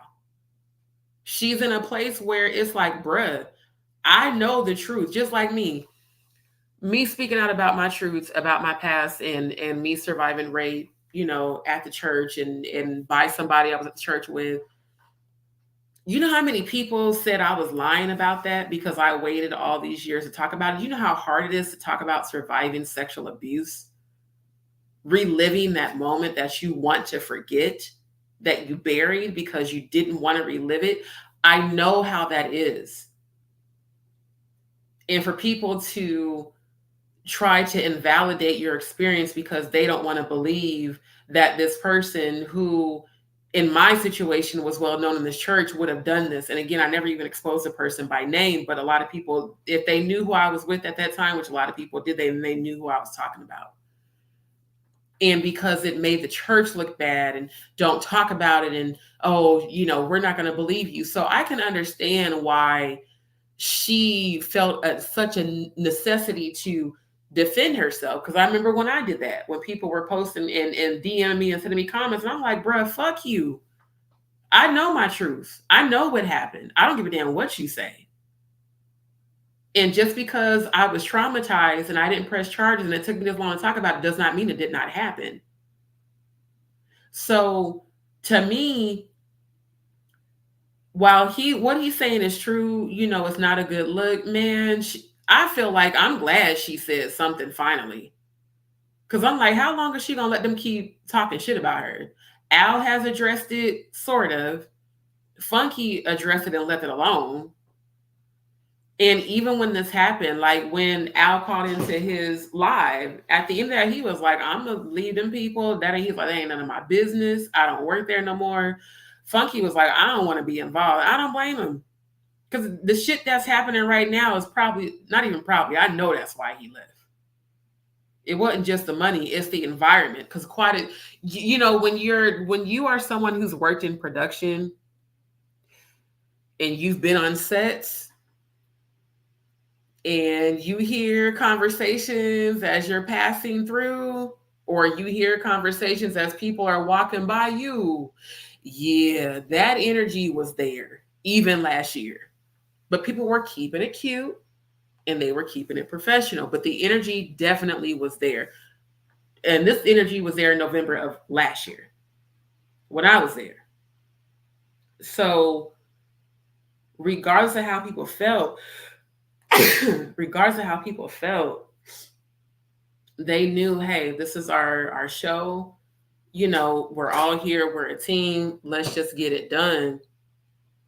But I don't like the fact that people have, and see, Claudia's, she's an empath as well. So imagine being an empath where you feel people's feelings and then you're seeing all this negative shit on social media, all these negative people in the comments on YouTube. And it's like, and then you feel, that's why she was crying just a few minutes ago.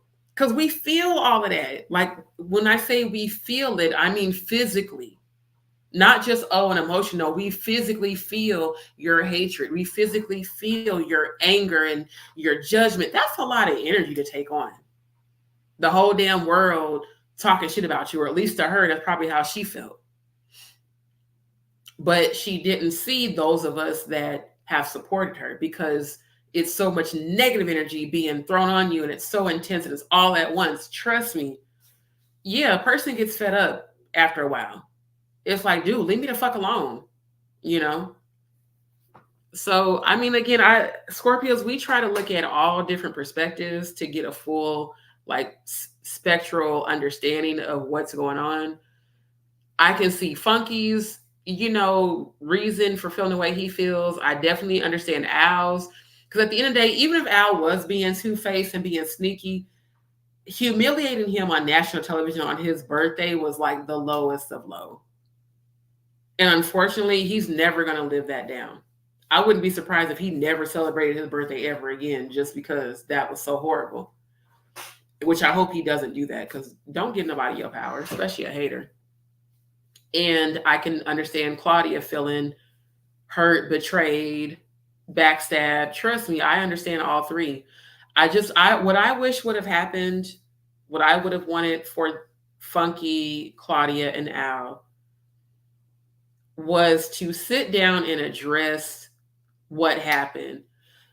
I'm that kind of person. Like, if it's not a big deal, I won't address it. I'll let it go, you know. But if it gets to a point where it's now a question where I'm questioning your loyalty and we're supposed to be friends, oh, I'm going to bring it up. I'm going to address it. Now, people might not like the way I address it, because again, I'm very direct, and some people feel like, well, your directness is being abrasive. Nah, bitch, because we too old for you to be acting like you don't know what the fuck you did. We too old for you to be acting like you don't know what the fuck you said behind my back. And I've been down for your ass forever. As a Scorpio, that's how we are. So when people say like, oh, we hold grudges, nah, it's because I've been down for you for how many years? I've kept all of your secrets, your dirt, your shit that I know that could ruin your life. And then you got the nerve to turn your back on me and be two-faced or lie or talk shit about me. Yeah, it's about loyalty. And that'll make anybody upset. That'll hurt anybody. Now, me, like I said, they kind of have to do this publicly because so much of this has been discussed publicly. But like, for instance, I recently had to address somebody who, you know, I had been friends with for a long time. Like, bruh, I feel like you lying. Because I caught you in a lie, my nigga. Like, yo, this is what you told me out your mouth was your situation or that you had going on. But now because other people are gossiping about it, you want to act like I'm lying when you told me this shit out your mouth. And in fact, you told me this shit in front of people and they remember you saying it. But you steady lying because you around your other people. I don't respect people who are fake and phony like that. So like, if I had been Claudia, I would have cut everybody off. Everybody would have got blocked if we attempted to address it and motherfuckers wanted to still keep lying. I feel like they should have had a private conversation instead of everybody talking to everybody else and gossiping. Three, y'all sit down like grown-ass people. Hey, what's the issue? Let's talk about it. We have been a team all these years. We've had this show all these years. Let's not ruin the show. Let's talk about whatever issues we got going on. And above all else, let's leave personal feelings outside of work. As someone who has managed, you know, for years, because like I managed with my mom's company as a teenager, and then I managed in all the kitchens I was in. I've managed in retail. Like, if my coworkers are beefing or having issues, look, we can't be productive if we're not a team. So whatever issues we got going on, let's sit down, let's talk about it. Everybody be honest, stop all this gossiping. And he said, whatever issue you got with her, tell her to her face. Whatever issue you got with him, tell him to his face. Let's get it out there. Let's talk about it. Everybody get an understanding. Let's squash it. Let's move the fuck on because we got money to make. In my mind, that's how I would have handled it. But everybody, you know, everybody's different. And social media got people more, and they feeling social media got people feeling like, well, you're not gonna put me on blast. And I ain't gonna lie, Lee, you talk some shit about me. Like I told somebody recently, you said this shit in public. So why the fuck you mad because I'm addressing you publicly? You talk shit about me behind my back publicly to multiple people that we know, but you mad because I'm addressing you publicly. Well, then you shouldn't have said the shit. Period. I'm real as fuck. That's why I don't fuck with a lot of people. That's why some people don't fuck with me, because they too fake to fuck with a real nigga. I'm just saying. Don't be two-faced and talking shit. Say that shit to their face. Because guess what? If you don't, they ain't gonna never know. If you don't tell them how you really feel, they're never gonna know what they did in order to try to fix it. And even me, when people have told me, yo, the way you said or did this, I didn't like it. Okay, cool, my bad. You know what I'm saying? Like in that conversation, I was like, yo, I said, I know I jumped to conclusions. I know that. Unfortunately, that's something I inherited from my mother. I'm still working on healing that part of me. I said, I know I can put the cart before the horse sometimes. And if I'm wrong, hey, my bad, forgive me, I was wrong. But I'm also going to call you on your shit if you are lying or being two-faced. I'm not finna do all this catty ass social media beef and back and forth. No, bitch, we're going to sit down and have a conversation, or I'm just not going to fuck with you no more. It's that simple. Either we're going to resolve it or you're not going to be in my life. I'm not going to go back and forth with you. You know how much shit I got to do? How many different brands I'm building right now? How much editing? Anybody got time for that? So, I mean, they're doing this because they kind of have to. I mean, their platform it's an online platform. It's a YouTube platform. And everybody's on YouTube talking. Everybody's on Instagram talking. Everybody's on, TikTok talking. Everybody on Facebook talking. And I guess they on Twitter talking, or X. I don't even fuck with that shit no more. And everybody's talking to all these other people instead of talking to each other. Why did the three of y'all, if you couldn't have sat down, because I know y'all live in different places, if y'all could not have sat down in person, and I'm talking to Claudia, Funky, and Al, because at this point, Armand's not even a part of the equation. If y'all could not, the three of y'all grown-ass people that started this show, if y'all could not sit down and talk, you should have had a Zoom meeting or a Teams meeting. You should have had a meeting where y'all are seeing each other faces and, let's talk about it. Now, if y'all really were not friends, then at that point, just let the shit go, man. Just let it go. Because look at what holding on to all those negative feelings has done. Now, they all have other things going on. Claudia always got multiple bags. She always got multiple opportunities. That's why she inspires me. Because one thing about that woman, she is not going to stop. Okay, this ain't going to work out. Okay, I got 3 or 4. That's how I'm trying to be right now. Literally in my life. Creating multiple streams of revenue, multiple opportunities. That way, I don't end up back in the position that I ended up in when I lost my job. Behind me needing GI surgery that I still to this day need. That's why I highly respect her. Because she has truly inspired me as a Black woman to not give up and keep going and get your money and fuck the bullshit. So Claudia, if you end up hearing this live, I encourage you to do exactly what you told me to do, my love, when we met and we talked. Do not let this shit stop you. There's a reason that this show came to an end, because it is time. I'm getting a message to give you. It was time for you to blow up on your own, Claudia. That's why God let this happen. And that's no shade. That's no shade to Funky. That's no shade to Al.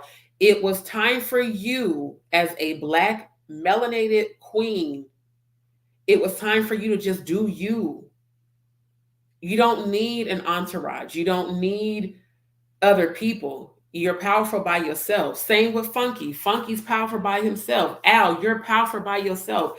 If the three of y'all could no longer be a team, it should have ended like how y'all showed us a few months back when y'all did the farewell for Funky and the farewell show or not the farewell show, but the farewell post on, Instagram. And because Claudia said she felt blindsided.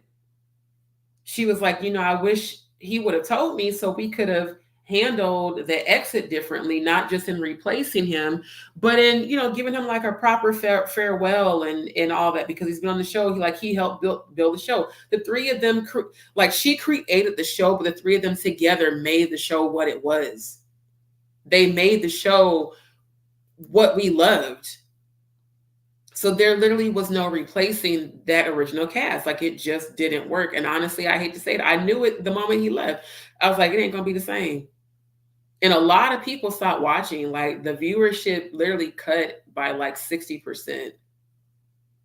Because again, I've worked in the industry, so I was paying attention. I was paying attention to the subscriber count, the view count. Plus, I do SEO analytics as part of what I do, and especially for my own channel, my own brands. I'm always looking at my analytics to see what my traffic is, to see what is working as far as marketing and branding. So I want to encourage all three of y'all. Y'all just do y'all thing, man. But all this social media beefing, and we are too royal as a people to allow this bullshit to cause so much unity or division when there should be unity. Melanated people, the melanin in our skin is magic. Literally, it creates life. And if you ever decide to work on your healing, and you start learning about your higher self, you'll realize that all this shit y'all been giving y'all energy to, it didn't help anything. It actually destroyed. So I ain't trying to tell nobody how to live their life, what to do. I'm just saying, as a, soulmate who loved this show, I'm hurt, I'm disappointed, but I accept it because I understand that God has a bigger plan for everybody. Especially Claudia, especially Funky, and even Al. So I'm about to end this live because, one, I did not plan on being this long. But I did want to play y'all those clips from the other content creators, and shout out to every content creator. I made sure to shout out your channels and show my sources of what, I was seeing. Like I said, obviously there was a reason for me to do it tonight instead of last night, because that has never happened in all the time I've been using this multi-stream platform. The audio issues like last night have never happened, but I appreciate tonight's opportunity to be able to talk about it. And I really hope, my people, my melanin people, please, let's learn from this. Let's grow from this. And can we please go back to how it was when our ancestors had our Black Wall Street during the Civil Rights Movement? Can we please just come together and genuinely support one another without agendas, without trying to use or manipulate or take advantage of or tear people down? Can we just really, for real, show love to one another? I know me, I really try to do that, man. Like, every time I go to an event, especially these local events, if I like, especially the loud music one, man, if I hear a song that I like, I'm going to tell you, like, yo, that was dope. If I hear a beat, and shout out to producer Tim Ned, one of the dopest producers and beat makers I've ever heard. Shout out to Benny Dub. Shout out to Skyler Bliss. Shout out to Fat Pimp. Again, shout out to the Freestyle King. And of course, the CEO, Derek McKinney of Loud Music. Every one of y'all events, when I leave there, I feel encouraged. I feel uplifted. Bree Will, shout out to you, Queen. D Savannah, shout out to you. Did I say Cody Blake? All of them, shout out to them, because all their music has encouraged and uplifted me. And I love seeing how they come together. And they are a team, they are a family. And I love that. That's what I want to see more of in our community, is us truly just supporting one another and people not having agendas. Like with me, I have my own YouTube channel. I am a chef. I'm a pastry chef. I'm a savory chef. I'm a certified culinary trainer. I've opened restaurants. I've managed. I've done that since I was 12. My mom started her catering business. So I've done that my whole life. And I am also an artist.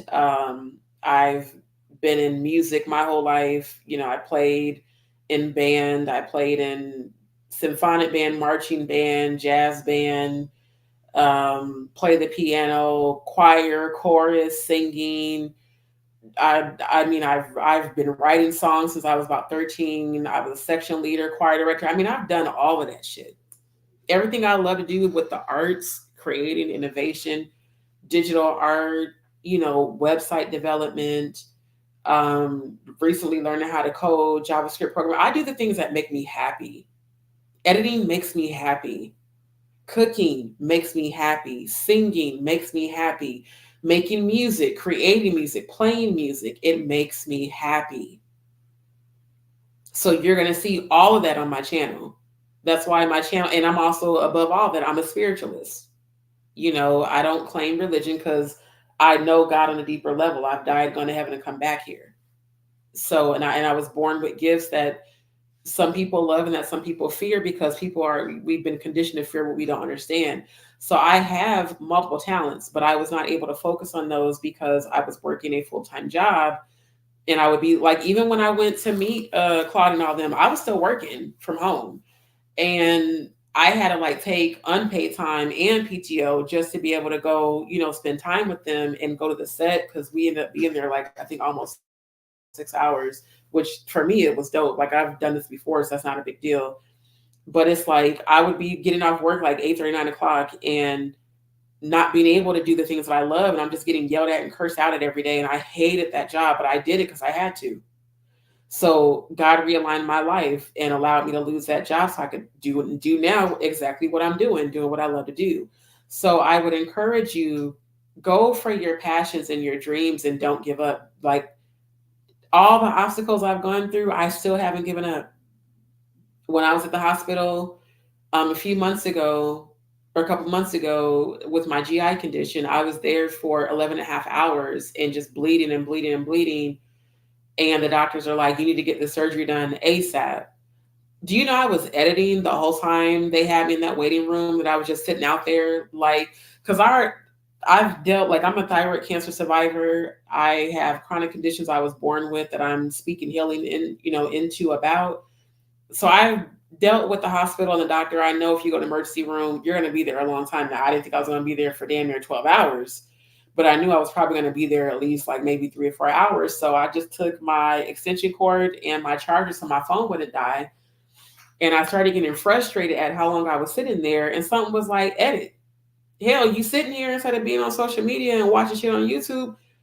I literally started my studio's YouTube channel at the hospital, at the emergency room. And people kept looking at me because I was sitting there in pain, but I was still editing. Because as long as I got breath in my body, I'm not giving up on my dreams. I didn't go through all the shit I went through to not pursue and achieve my dreams. So sometimes God will take an opportunity because God has something better for you that's more in alignment with who you are and your purpose and what you're meant to do. This is what I'm meant to do.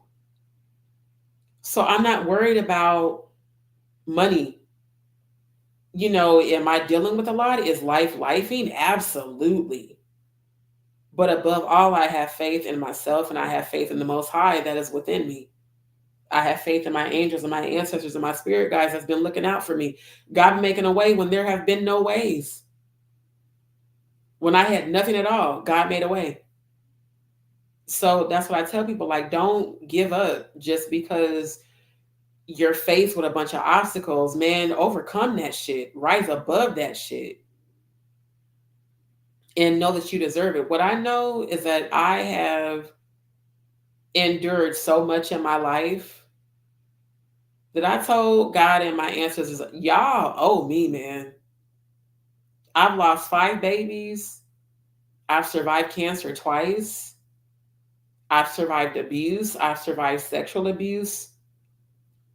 I chose to work on my healing instead of jumping from relationship to relationship like I did when I was younger because I had abandonment issues that I didn't know about. I decided to go to grief counseling and work with life coaches and join support groups to help me heal. And I definitely want to encourage our Black community, please utilize those services. It does not mean that you're crazy because you go to therapy. It means that you have endured trauma for too long and you need someone to help you heal from that. And I thank God that I started going to grief counseling when I lost my sis Elissa and when my dad died and I lost my 5th baby. Because I about lost my mind. Losing a parent and then losing a child you didn't even know you was carrying. And I was 12 to 13 weeks along, and I did not know because I have Graves' disease and how it affects my hormones. I mean, I still have my cycles and stuff. My cycles are always thrown off because I have Graves' disease. Like, I can't help that. So I didn't know. And I remember asking God, why? Why would you even, like, and it's my responsibility, you know, grown. I was in a committed relationship. We wasn't being careful. Shit happened, but it wasn't a planned pregnancy. But I was just like, why would this happen like right after my dad died? And so that was a very dark place in my life, and I had to fight my way through it. Like I told you, I had became an alcoholic. I had to drink a bottle. I remember I was drinking a bottle of E&J, and I had never drank E&J before. When my sis died, I was drinking E&J every day.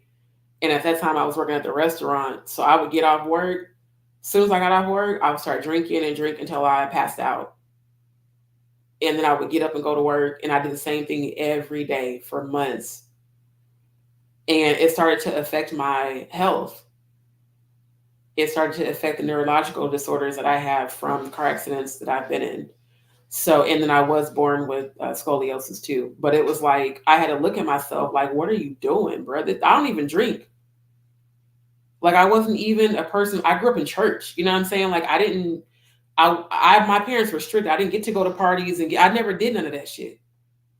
But I drank every day because I was hurting, grieving. It hurt. And the alcohol made it not hurt anymore. And then when my dad died, I did the same thing.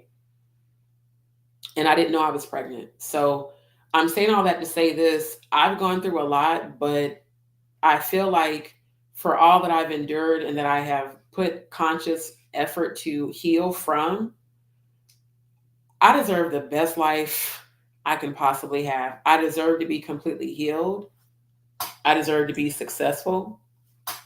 I deserve my divine masculine. I deserve my wife. And yes, I am going to have a husband and a wife. I deserve my children. I deserve to win because I've endured it all and didn't give up. So I feel like if I could go through all the stuff I went through and still keep pressing forward, like if y'all visited my channel, everything on my channel is my work. Even my logo right now on this live, the backdrop that y'all see, I created that on my phone. All of my logos, all of my UX design, all of my editing, all of my videos, that is all my editing. And I have done it all on my phone. Some of it I'll do on my laptop, but you know, the apps just give you more versatility and more options than Adobe and Final Cut Pro. And I am honestly professionally trained in both of those software, but I'm just saying, like, one thing I decided was I'm not going to stop. Having dealt with cancer and having overcame it without chemo, without medication, just strictly prayer and changing what I ate, and above all, changing my mentality and my energy. Oh yeah, I'm going to have my best life, and I'm not going to let nobody ruin it. That's why, like, I encourage you, Claudia, just understand that it's just realignment. It's time for you to do your own thing. There's people that I did want to collaborate with, that I did want to bring on and have, you know, a trio like this show, but then people was not consistent and they were not serious. So I decided, you know what, I'm gonna just keep doing my own thing. And there will be shows where I'll have, you know, guest people come on and, you know, they can jump in the panel and we can chop it up and talk. But starting out, I want y'all to get to know me, Just D. Literally, that's why I picked that name for my show and my channel, my brand. It's just me. I'm not bringing no entourage. I'm not bringing nobody with me.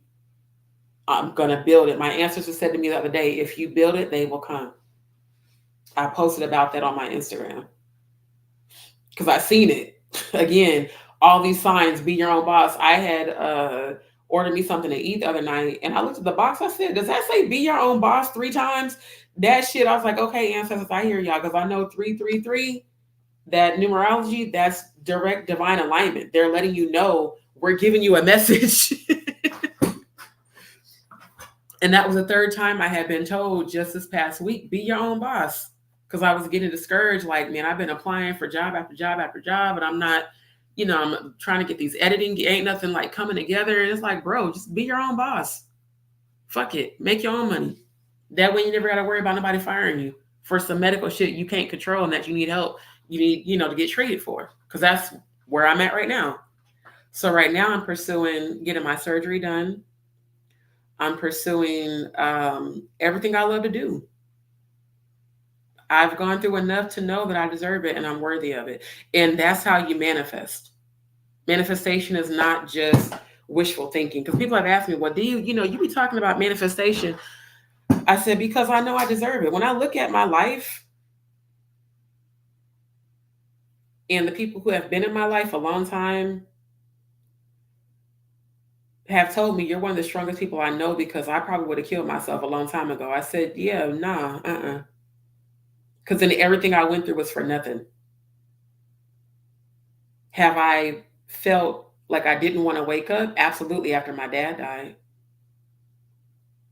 I would pray for God to not let me wake up, but I would never try to actually harm myself, because there are beautiful things in life.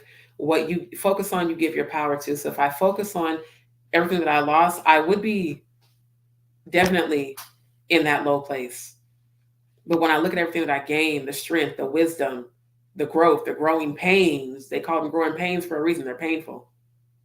But if it helps you grow,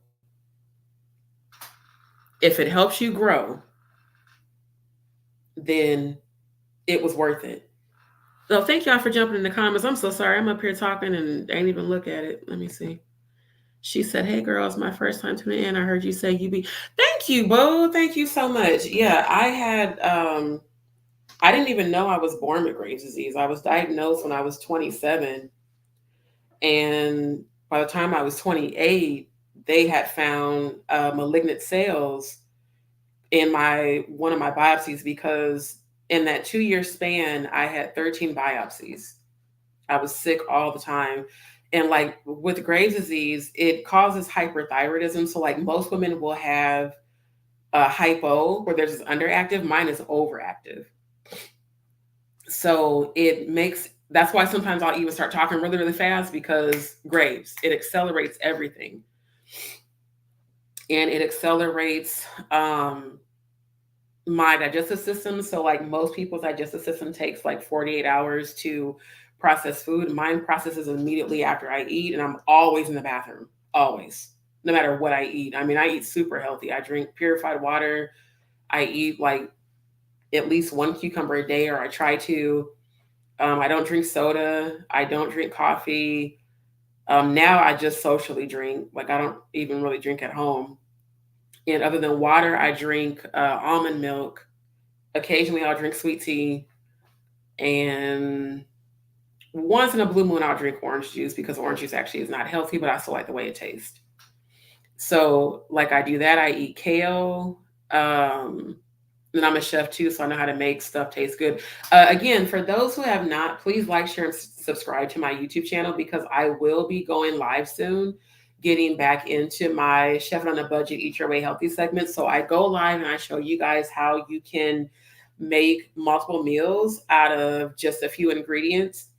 And then I show you how to make it taste good while it's also healthy. I had recently did a live where I showed everybody how to make the cucumber chips that I talked about, the natural fat burning.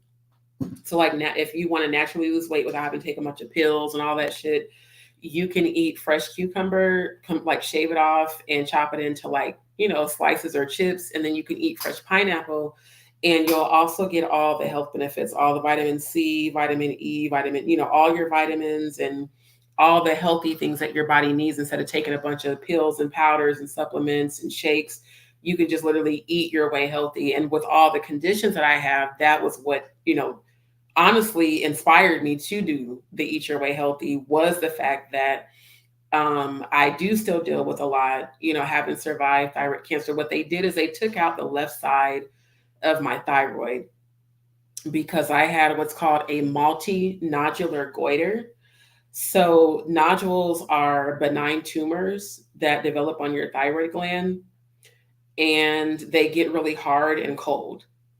And when they start to grow, that's a sign of malignancy. So, like I said, I had to have a total of 13 biopsies in the like 2.5 year span between me being diagnosed and then them finding the malignant cells. And then it went into remission, and I was all excited, but I had lost a lot of weight. And I'm 5'9". I'm pretty tall. I'm 5'9" without heels. My dad, my late father, was 6'4". So I remember losing like almost 60 pounds in just a manner of like not even 2 months. Because every day I would vomit and have diarrhea at the same time. And I was telling my doctor my symptoms. I was like, and I'm always tired. I was like, I'm always tired. I like, no matter what I eat, I'm just in the bathroom. And at that time, I wasn't even like involved with anybody sexually. So I knew I wasn't pregnant. And it was like every day for like almost 2 months. And then like my hair started to get really dry and brittle. And he was like, well, that's a sign of Graves. So that's not necessarily a sign of cancer, because Graves' disease, it causes like extreme dry scalp, dry skin, very sensitive skin. Like my skin breaks out at the drop of a hat. I'll get hives everywhere. Like I've gotten hives on my eyebrows recently from, water and all of that. So it's like, for me to go through that experience at such a young age, and then it went into remission. And then like with your thyroid, they test your thyroid levels every 6 months. But if malignancy comes up in a biopsy, then they test they test and look at your biopsy and the cells like every 2 to 3 months. So it was like, okay, it was looking like it's getting better. It's looking like the malignant cells are leaving. And I was like, okay, thank God it went into remission. And then like a few months later, it came back. And I got even more sick, and I was missing a lot of work. And at that time, I worked in person for United Health Group in Kansas, in Lenexa, Kansas. So, or no, not Lenexa, Overland Park. And so my boss, like, nobody knew that I had cancer because I didn't tell anybody, because I didn't want to talk about it. Like, it was very scary to go through. The only people that knew was like my immediate family and my closest friends, but I did not want anybody at work knowing, because I didn't want people to treat me differently, which they ended up doing when they found out. I didn't want people feeling sorry for me, because it made me feel even more sad. Like, I'm one of those people that if I'm sad, please don't come and hug me, because I'm going to like fall apart. And Scorpios, we don't like to fall apart because we feel like we have to be strong all the time. So when people would come to me, like people kept saying, what's wrong with you? You look like you're wasting away. I would just tell them I was, dealing with health issues. Like, I didn't want to tell them what was really going on. And so one day I just had a breakdown at my desk. When the doctor called back and said that the cancer came back, I actually broke down at my desk. And I've never done that. And my boss, everybody was shook, because they were like, dude, we've never seen you cry. Like, you're always so strong. And I was like, they just told me that the cancer is back. And my boss was like, what do you mean back? Like, you had cancer? I was like, yeah, but it went into remission. So, I didn't want to tell anybody. And like, the way that they embraced me and showed me so much love. Craven, hold on, she said, I'm just, yeah, like, for real, because Scorpios, like, we're used to just being the strong one. We're always there for everybody else. So I only like to be vulnerable around like the people I feel the very most closest to. Like, we don't like that. We don't like for people to know like what we're going through. So we keep it to ourselves. And I was so surprised at the support that I got from United Health Group, and shout out to y'all. And I'm still friends with a lot of those people, because that was in 2008. And it was just like, in that moment, they told me that in January. My grandpa on my dad's side had died from leukemia in November. Matter of fact, at the end of November. So grandpa had only been passed like a month and a half. Then I find out I have cancer again, after it went into remission. And my doctor was like, well, we don't think you need to do chemo yet, but are you open to it? I said, absolutely not. Because I work for United Health Group. I know what the fuck chemo is and it's going to kill me. No. Like the chances of survival with chemo are very slim to none because it's radiation. And what it does is it destroys your good blood cells as well as your bad ones. Because again, I worked for United Health Group. I worked in the specialty injectables department. So there were a lot of patients that I had to set up orders for their prescription for their oral therapy medication. And then we had to set up, appointments for those that had to go and get their injectable chemo. So like, I literally know what all is in that medication. And we've had to study it because we have to talk to them about the side effects. So I was like, absolutely not. I said, I'm going to change my life and God's going to heal me. And I went through a lot. I was very sick. And then it got to a point where they said, well, we can't rule it out at this point. Like at that point, it was close to the end of 2009 because they did my thyroid surgery in March of 2010. So like I said, I was diagnosed with Graves in 2007. They said I was born with it, but they had just never caught it before. They just caught it during a physical when they were testing my blood work. They were like, your thyroid levels are indicating that you have hyperthyroidism, but then they tested me for Graves. It's like, and you tested for Graves disease. So Graves disease is something you're born with. And so that's why, like growing up, I would be so sickly. And my mom never knew why. Like I was always at the hospital all the time, but the doctor that just never caught it. So it's like, and then because cancer runs on both sides of my family and it's hereditary, the doctor explained to me, he said, everybody has cancer in their body, but it lays dormant. So it can be triggered by either trauma or foods that you eat. They said the foods that you eat can actually cause it to go back into a dormant state or cause it to become active. And mucus in the body creates cancer, or not creates cancer, but it exacerbates cancer triggering and becoming active in your blood cells and in your body. So that's when I stopped everything. Like I changed my whole entire diet. I changed everything that I ate. I really got closer with God, of course. And I really started on more of my spiritual journey. Actually, it's crazy that a lot of people don't know that you can cure cancer and you can cause it to go back into a dormant state by what you eat. Like if you consume soursop leaves, or even if you make tea with soursop leaves, that's actually natural chemo. Like I researched all this shit because I was not going to take that.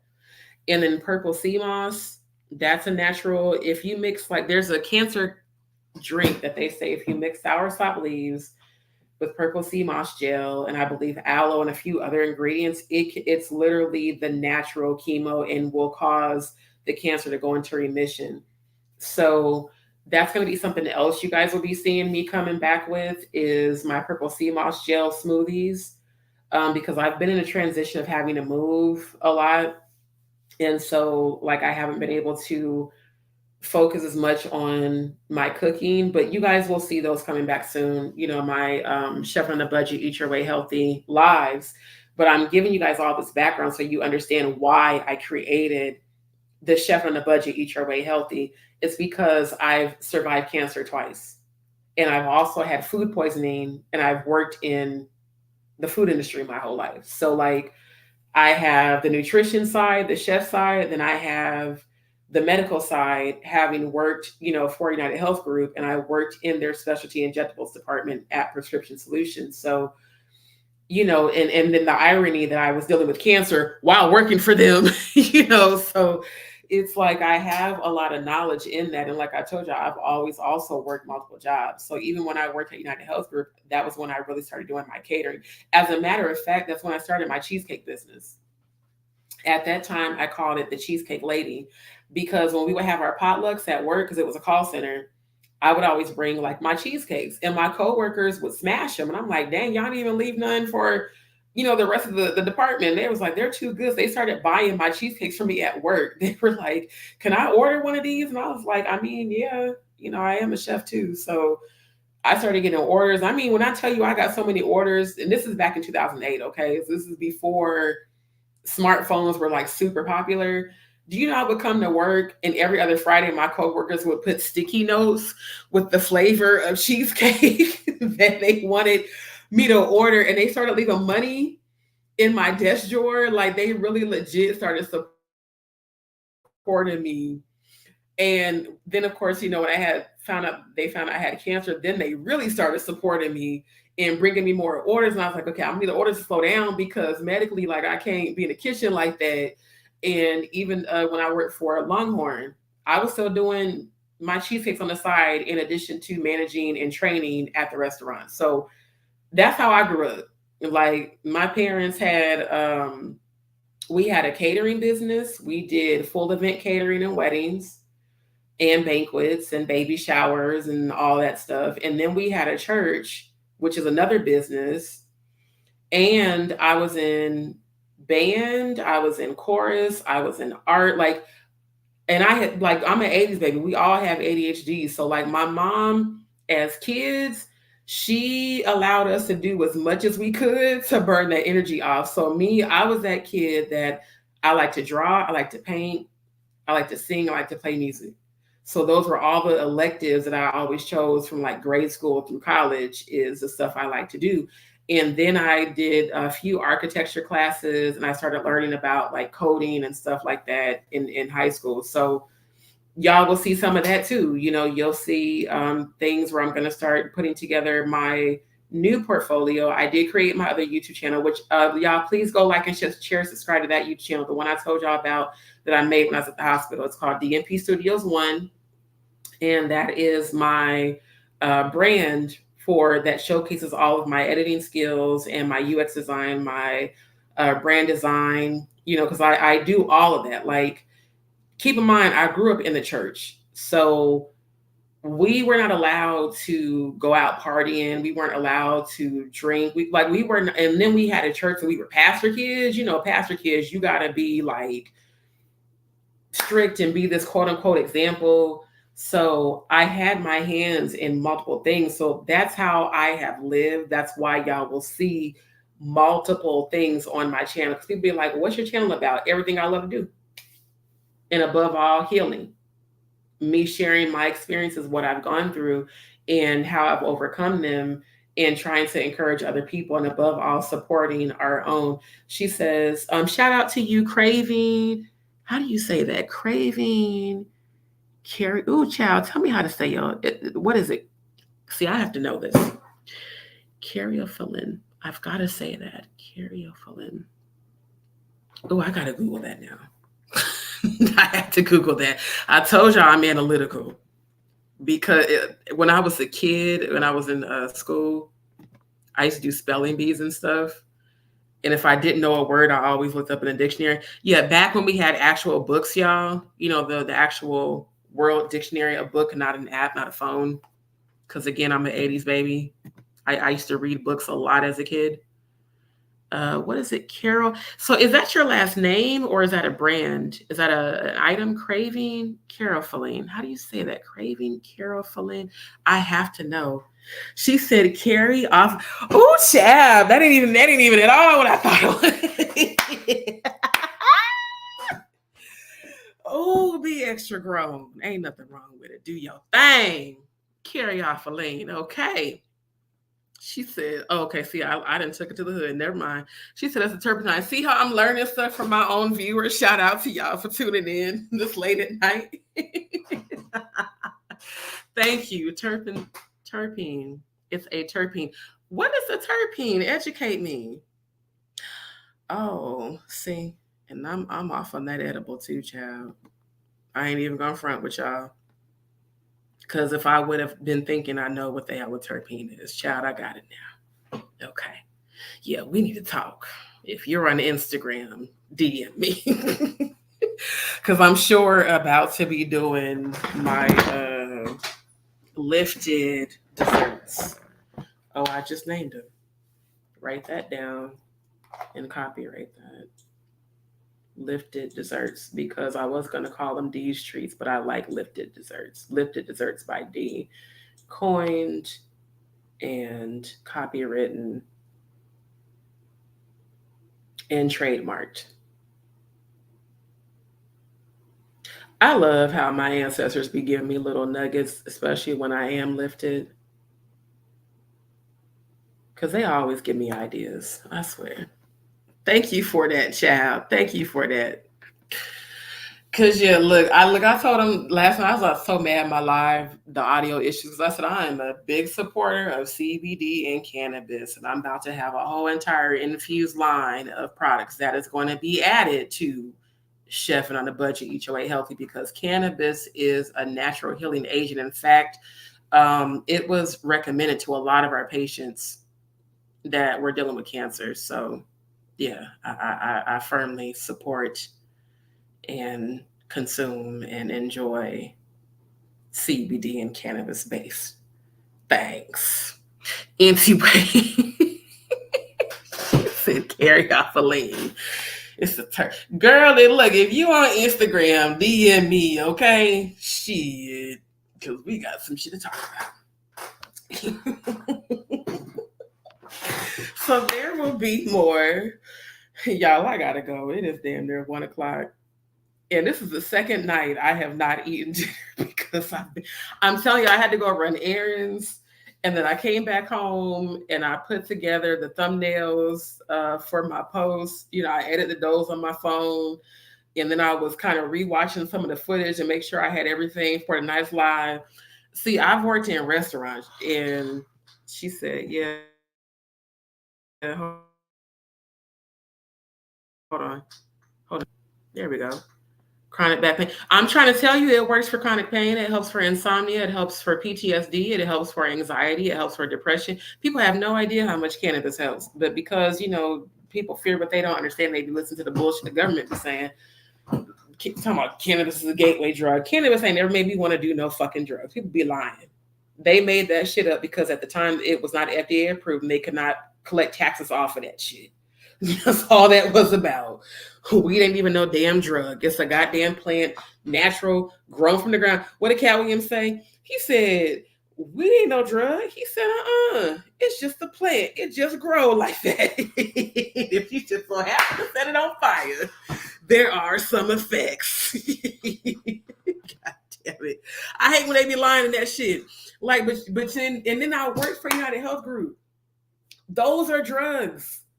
Pills that keep you hooked and keep you dependent. You know, they told us that in meetings. I said, why do we create these medications that give people side effects that's worse than what they're treating? They're taking the medication to treat the condition. They said, because why would we give them a cure? We can't make any money if they're cured. Do you know when they told me that shit at the meetings, that was when I wanted to leave the company? Like, they would tell us this during our meetings when I worked for United Health Group. Why would we give them a cure? We can't make no money. That's why I don't fuck with pills. That's why I don't fuck with nothing from the pharmaceutical industry. I don't trust y'all. I look for natural ways to treat even the conditions I'm dealing with now. And honestly, once I do get my purple sea moss, I know that will help to some extent to reduce the severity of the symptoms I deal with from my GI condition and even from Graves' disease. But before I ever take another pill that's going to make me sicker, because when I'm telling you, they had me on all kind of medication when I had cancer, that's also why I have the GI conditions that I have now. It's the ongoing side effects from all those medications that they had me on. I took myself off of everything. The pain pills, the sleeping pills, Ambien, that bullshit was making me have lucid dreams where I was sleepwalking and waking up in places where I didn't know where the fuck I was at. And the Ambien actually is what started triggering me to start passing blood with my GI condition. I found that out when I went to the doctor. They said, anytime you take Ambien and you stop taking it cold turkey, it can cause problems with your bowels and your GI. And honestly, now that I'm saying this out loud, that is when I started having these bleeding episodes, because I passed a lot of blood and clots from back there because of all the GI shit from all these different medications that just kept making me sicker and sicker and sicker. So now the only thing I take is over-the-counter sleep aid because I have insomnia as a result of Graves' disease. Outside of that, I don't take pills. I don't like pills. But cannabis, CBD, gummies, that's my shit. She said, yes, I refuse to take pain pills for my back pain because I don't want to become dependent on it or worse, addicted. Exactly. Like, because they had me on muscle relaxers, which did help because I do have a lot of damage in my back. I've been involved in multiple accidents where I was hit and fractured my tailbone 3 times in the same area because I was hit 3 times. And I asked the doctor, I said, how's that possible? He said, well, if you sit the same way each time you drive, it just kept re-injuring my back. And then I had a real bad fall because I'm originally from Omaha, Nebraska. And I had a fall in the wintertime where I fell on some ice that I didn't see that was under some snow, and I landed on my neck and my back. So like my back is fucked up and I be in pain a lot between the spasms and all the nerve damage. Plus I have fibromyalgia and I have scoliosis and I have degenerative disc disease. I go through a lot of pain in my spine and I can't do the cold. So it's like, I had to find a remedy. I'm like, I don't want to I don't want to be on all these fucking pills, man. They making me sicker.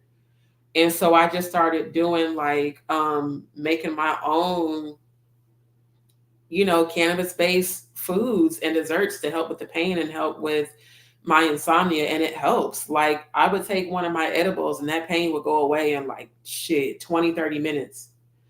And so that's when I decided like I wanted to start a line of CBD and cannabis-based products to actually help people heal, not just for the recreational aspect. I mean, of course, we all love that, but literally to help heal pain, chronic pain, and cancer patients that I've talked to and know, and me having dealt with it, to help people that can't eat. A lot of cancer patients don't have an appetite because you're so sick, and you don't want to eat because you don't want to be sick. So, and people who have PTSD and insomnia and depression, anxiety, it helps all of that so much. So it's like, I'll be talking more about these things. I do plan to start doing more lives to actually show you guys, just like how I presented the videos and stuff tonight. I'll be doing more lives like that, showing y'all the actual facts and things that I know, that I've learned. Oh, I forgot to talk about this one. Okay, let me do this right quick, then I am going to get out because look, Lord, it's after 1 o'clock. But I ain't going nowhere in the morning. Shit, I'm about to sleep in. I'm going to show y'all this right quick because I just remembered I forgot to do this. Because Funky talked about this on his live.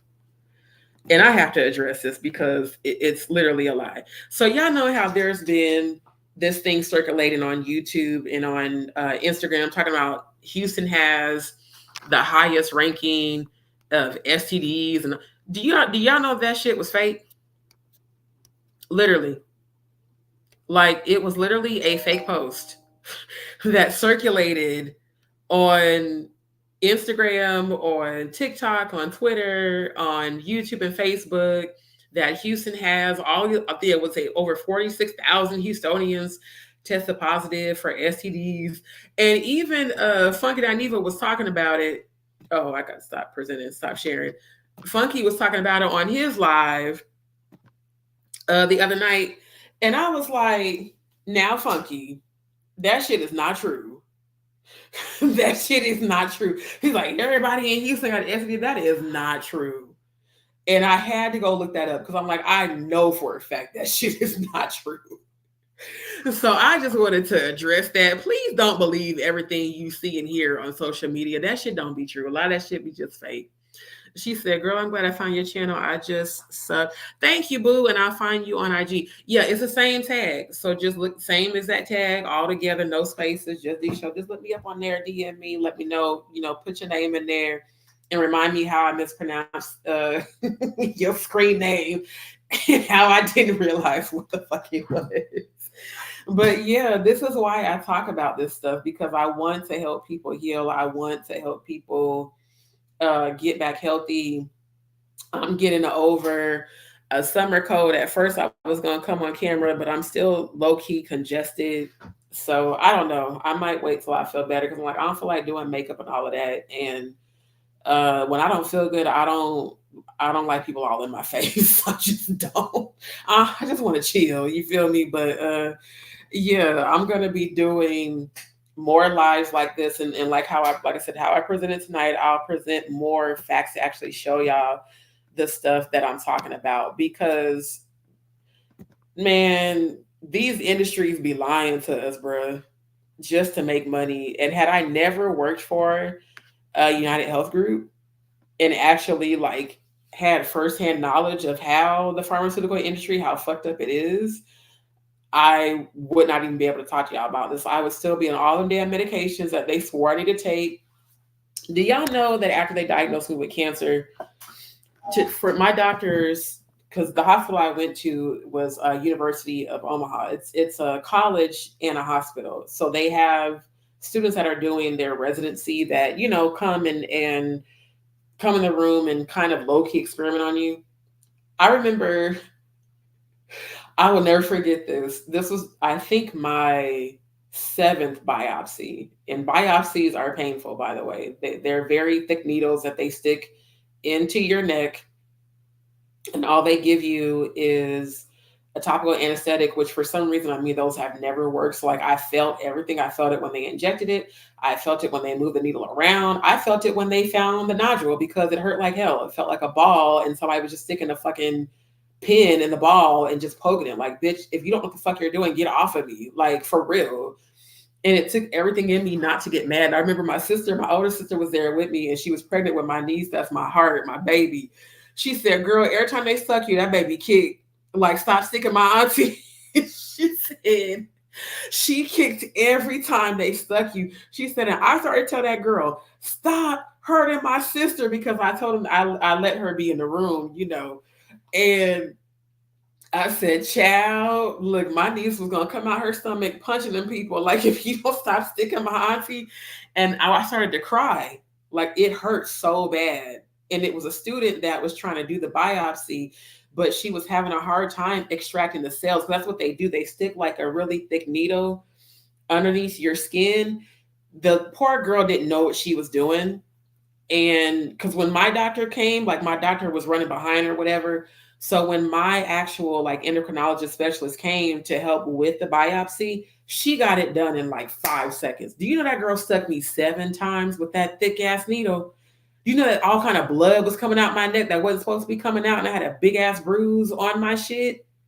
I had to politely tell her, I said, please never again let her sit in on any other. I said, no disrespect. I don't want that girl ever again. I know it's a college. I know she's doing her residency, but not on me. Because I wanted to punch the fuck out that bitch. I ain't gonna lie. That shit hurt like hell. It did. It hurt like a motherfucker. And I will never forget that pain. And all I could do was sit there and, I mean, tears just streaming down and that's why my sister was getting mad, because she's like, I've never seen you cry like that. I said, well, you never came to a biopsy with me before. It hurts. So imagine having that experience 13 times in 2 years. Horrible. Absolutely horrible. That's why I just wanted that shit to go away. Like, I am tired of going through my body. I was young going through this shit. And yeah, it ain't no joke. So my Chef on a Budget, Eat Your Way Healthy definitely has a story behind it. It's not just to help people lose weight or whatever. And even like my yoga, because I do that too. I do yoga and I do my workout with my yoga ball. I was doing some videos last year, but with my job, man, like I just didn't have time. It was like I would be getting off work so late, and then I got to eat dinner late and then get up for work. So, you know, now I have the time to do it, but the room I'm at now, I have to get this one set up to actually have more room to go get my yoga ball and my yoga mat out of my storage. But it's just like, I do everything I can to heal myself. I do yoga, meditation. Then I do yoga workouts that are fun. Like you can just, you know, if you have a Bosu ball and a yoga mat, hell, if you ain't got no Bosu ball, do y'all know there are stretches that you can do that can tone you up quicker than if you go to the gym? And your lovely Chef D, I created poses for women like me that have chronic back pain. And it helps to lift your butt. Like it's essentially you're doing a squat and a lunge and a crunch all at once in a stretch. It's not doing all the, you know, strenuous, because like me, I have nerve damage in my knees. I had to have surgery on my right knee back in 2015, 2015. And so like my knees still be locking up, and when it gets cold, you know, it pops and all of that. But I do yoga that anybody basically can do. Like if you have nerve damage in your hands and spine, you can do my yoga. And you'll start to see results. Like you'll start to see yourself toning up. You'll start to see yourself losing inches. Even me, like I forgot to do my measurements this week because when I put on some of my clothes, I'm like, oh, they started to get a little big. That means I'm starting to lose a little weight. That's what's up. So, you know, I show people how to just naturally lose weight and be healthy and tone up. It does not require any sort of medication. It does not require any sort of pills and extra dieting and, you know, all that bullshit on the market for lazy people that don't want to do any work. Like if you can touch your toes, you can do my yoga.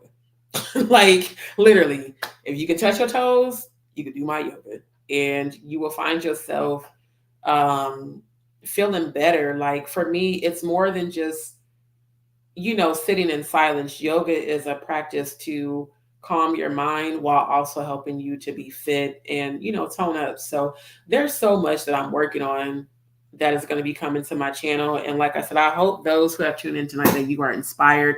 I definitely didn't plan to be on this long, but I'm glad that I was because I'm thankful for those that have been down in the comments. Shout out to all of y'all. Shout out to all of my DzPeepz. I call my subscribers DzPeepz. If you are on my channel, you are family. Shout out to y'all because I keep getting notifications of new subscribers. Shout out to the members of Loud Music that subscribe to my channel. I appreciate y'all, family, man. I really, really do. Like, I love that y'all really fuck with my channel and y'all fuck with me. I love those that be in the comments, you know, talking with me on the videos, like the ones I edit and upload. Shout out to Country Wayne. Shout out to Mike Bless. Shout out to Zaytoven. The Country Wayne video that I posted last year is still getting views. It's still getting comments. And I had recently, you know, pulled one of the Country Wayne skits, the She Fell in Love with the Drip. And Zaytoven produced that song, and he was on a few episodes when and please, if y'all hear this live, please bring Drip back. We need him back in them skits because the skits is cool, but they not funny no more. And Drip is what made us all fall in love with the Country Wayne video. So please bring him back. But I was so just, you know, honored and amazed when Zaytoven reached out to me on Instagram. I could not believe it because I tagged all of them in the post. And I was hoping, you know, to hear back from Country Wayne or Mike Bless about potentially, you know, working with them and helping with their social media content management and editing. And Zaytoven reached out to me and he, you know, DM'd me and was like, I saw your video and it was dope. And I was like shocked. I was like, oh my God, of all people, because he's been in the industry for years, since like the 90s, like for real, for real. And his music is amazing. His beats are amazing. Like he's a dope ass producer and he's so well known and highly respected. So yeah, shout out to Zaytoven, King Zaytoven. Thank you for your support. Thank you for the encouragement, because when I tell y'all he sent me that DM, I am not gonna lie. As strong as I am, I be having breakdowns just like everybody else. And that week, so many things were going wrong. I mean, back to back to back. So many things. Like I told you, I had lost my job back in February and I had applied for, you know, assistance and things like that. Because again, I'm transparent. Everything was getting denied. Everything was getting delayed. I'm like, bruh, I got to wait to get this unemployment.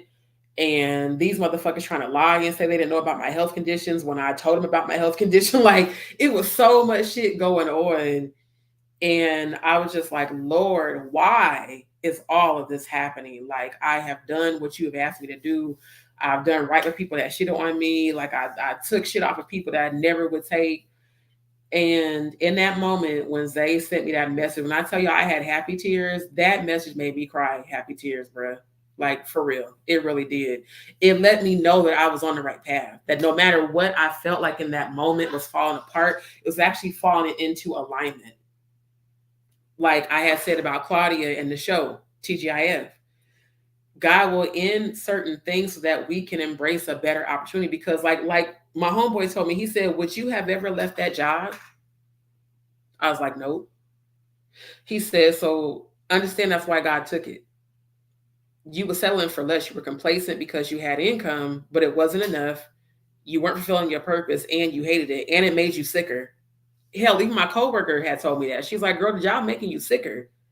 I was like, I'm not going to quit my job though, bro. Like, I got an apartment. I got bills to pay. Like, I'm not going to just quit my job. She's like, but you're talented in other areas. So why don't you, focus on like your YouTube channel and focus on like your editing? And I was like, because I be working.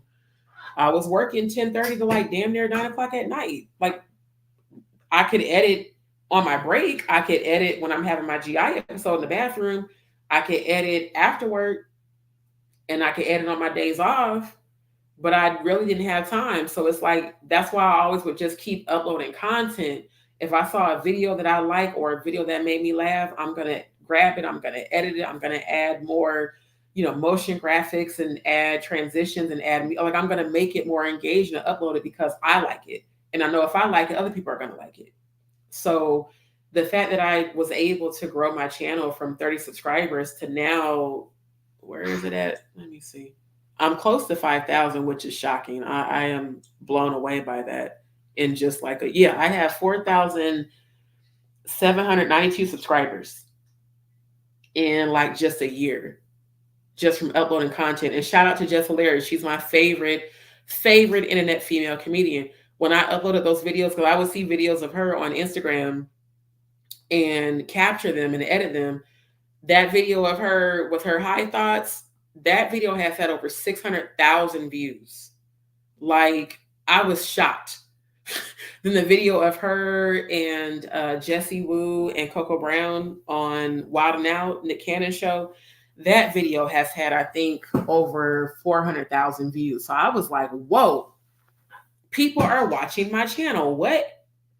Oh my God. Like, I was shocked. Because, like, for real, when I first started, I was happy just with my little 30. I was, hey, girl, I got 30 subscribers.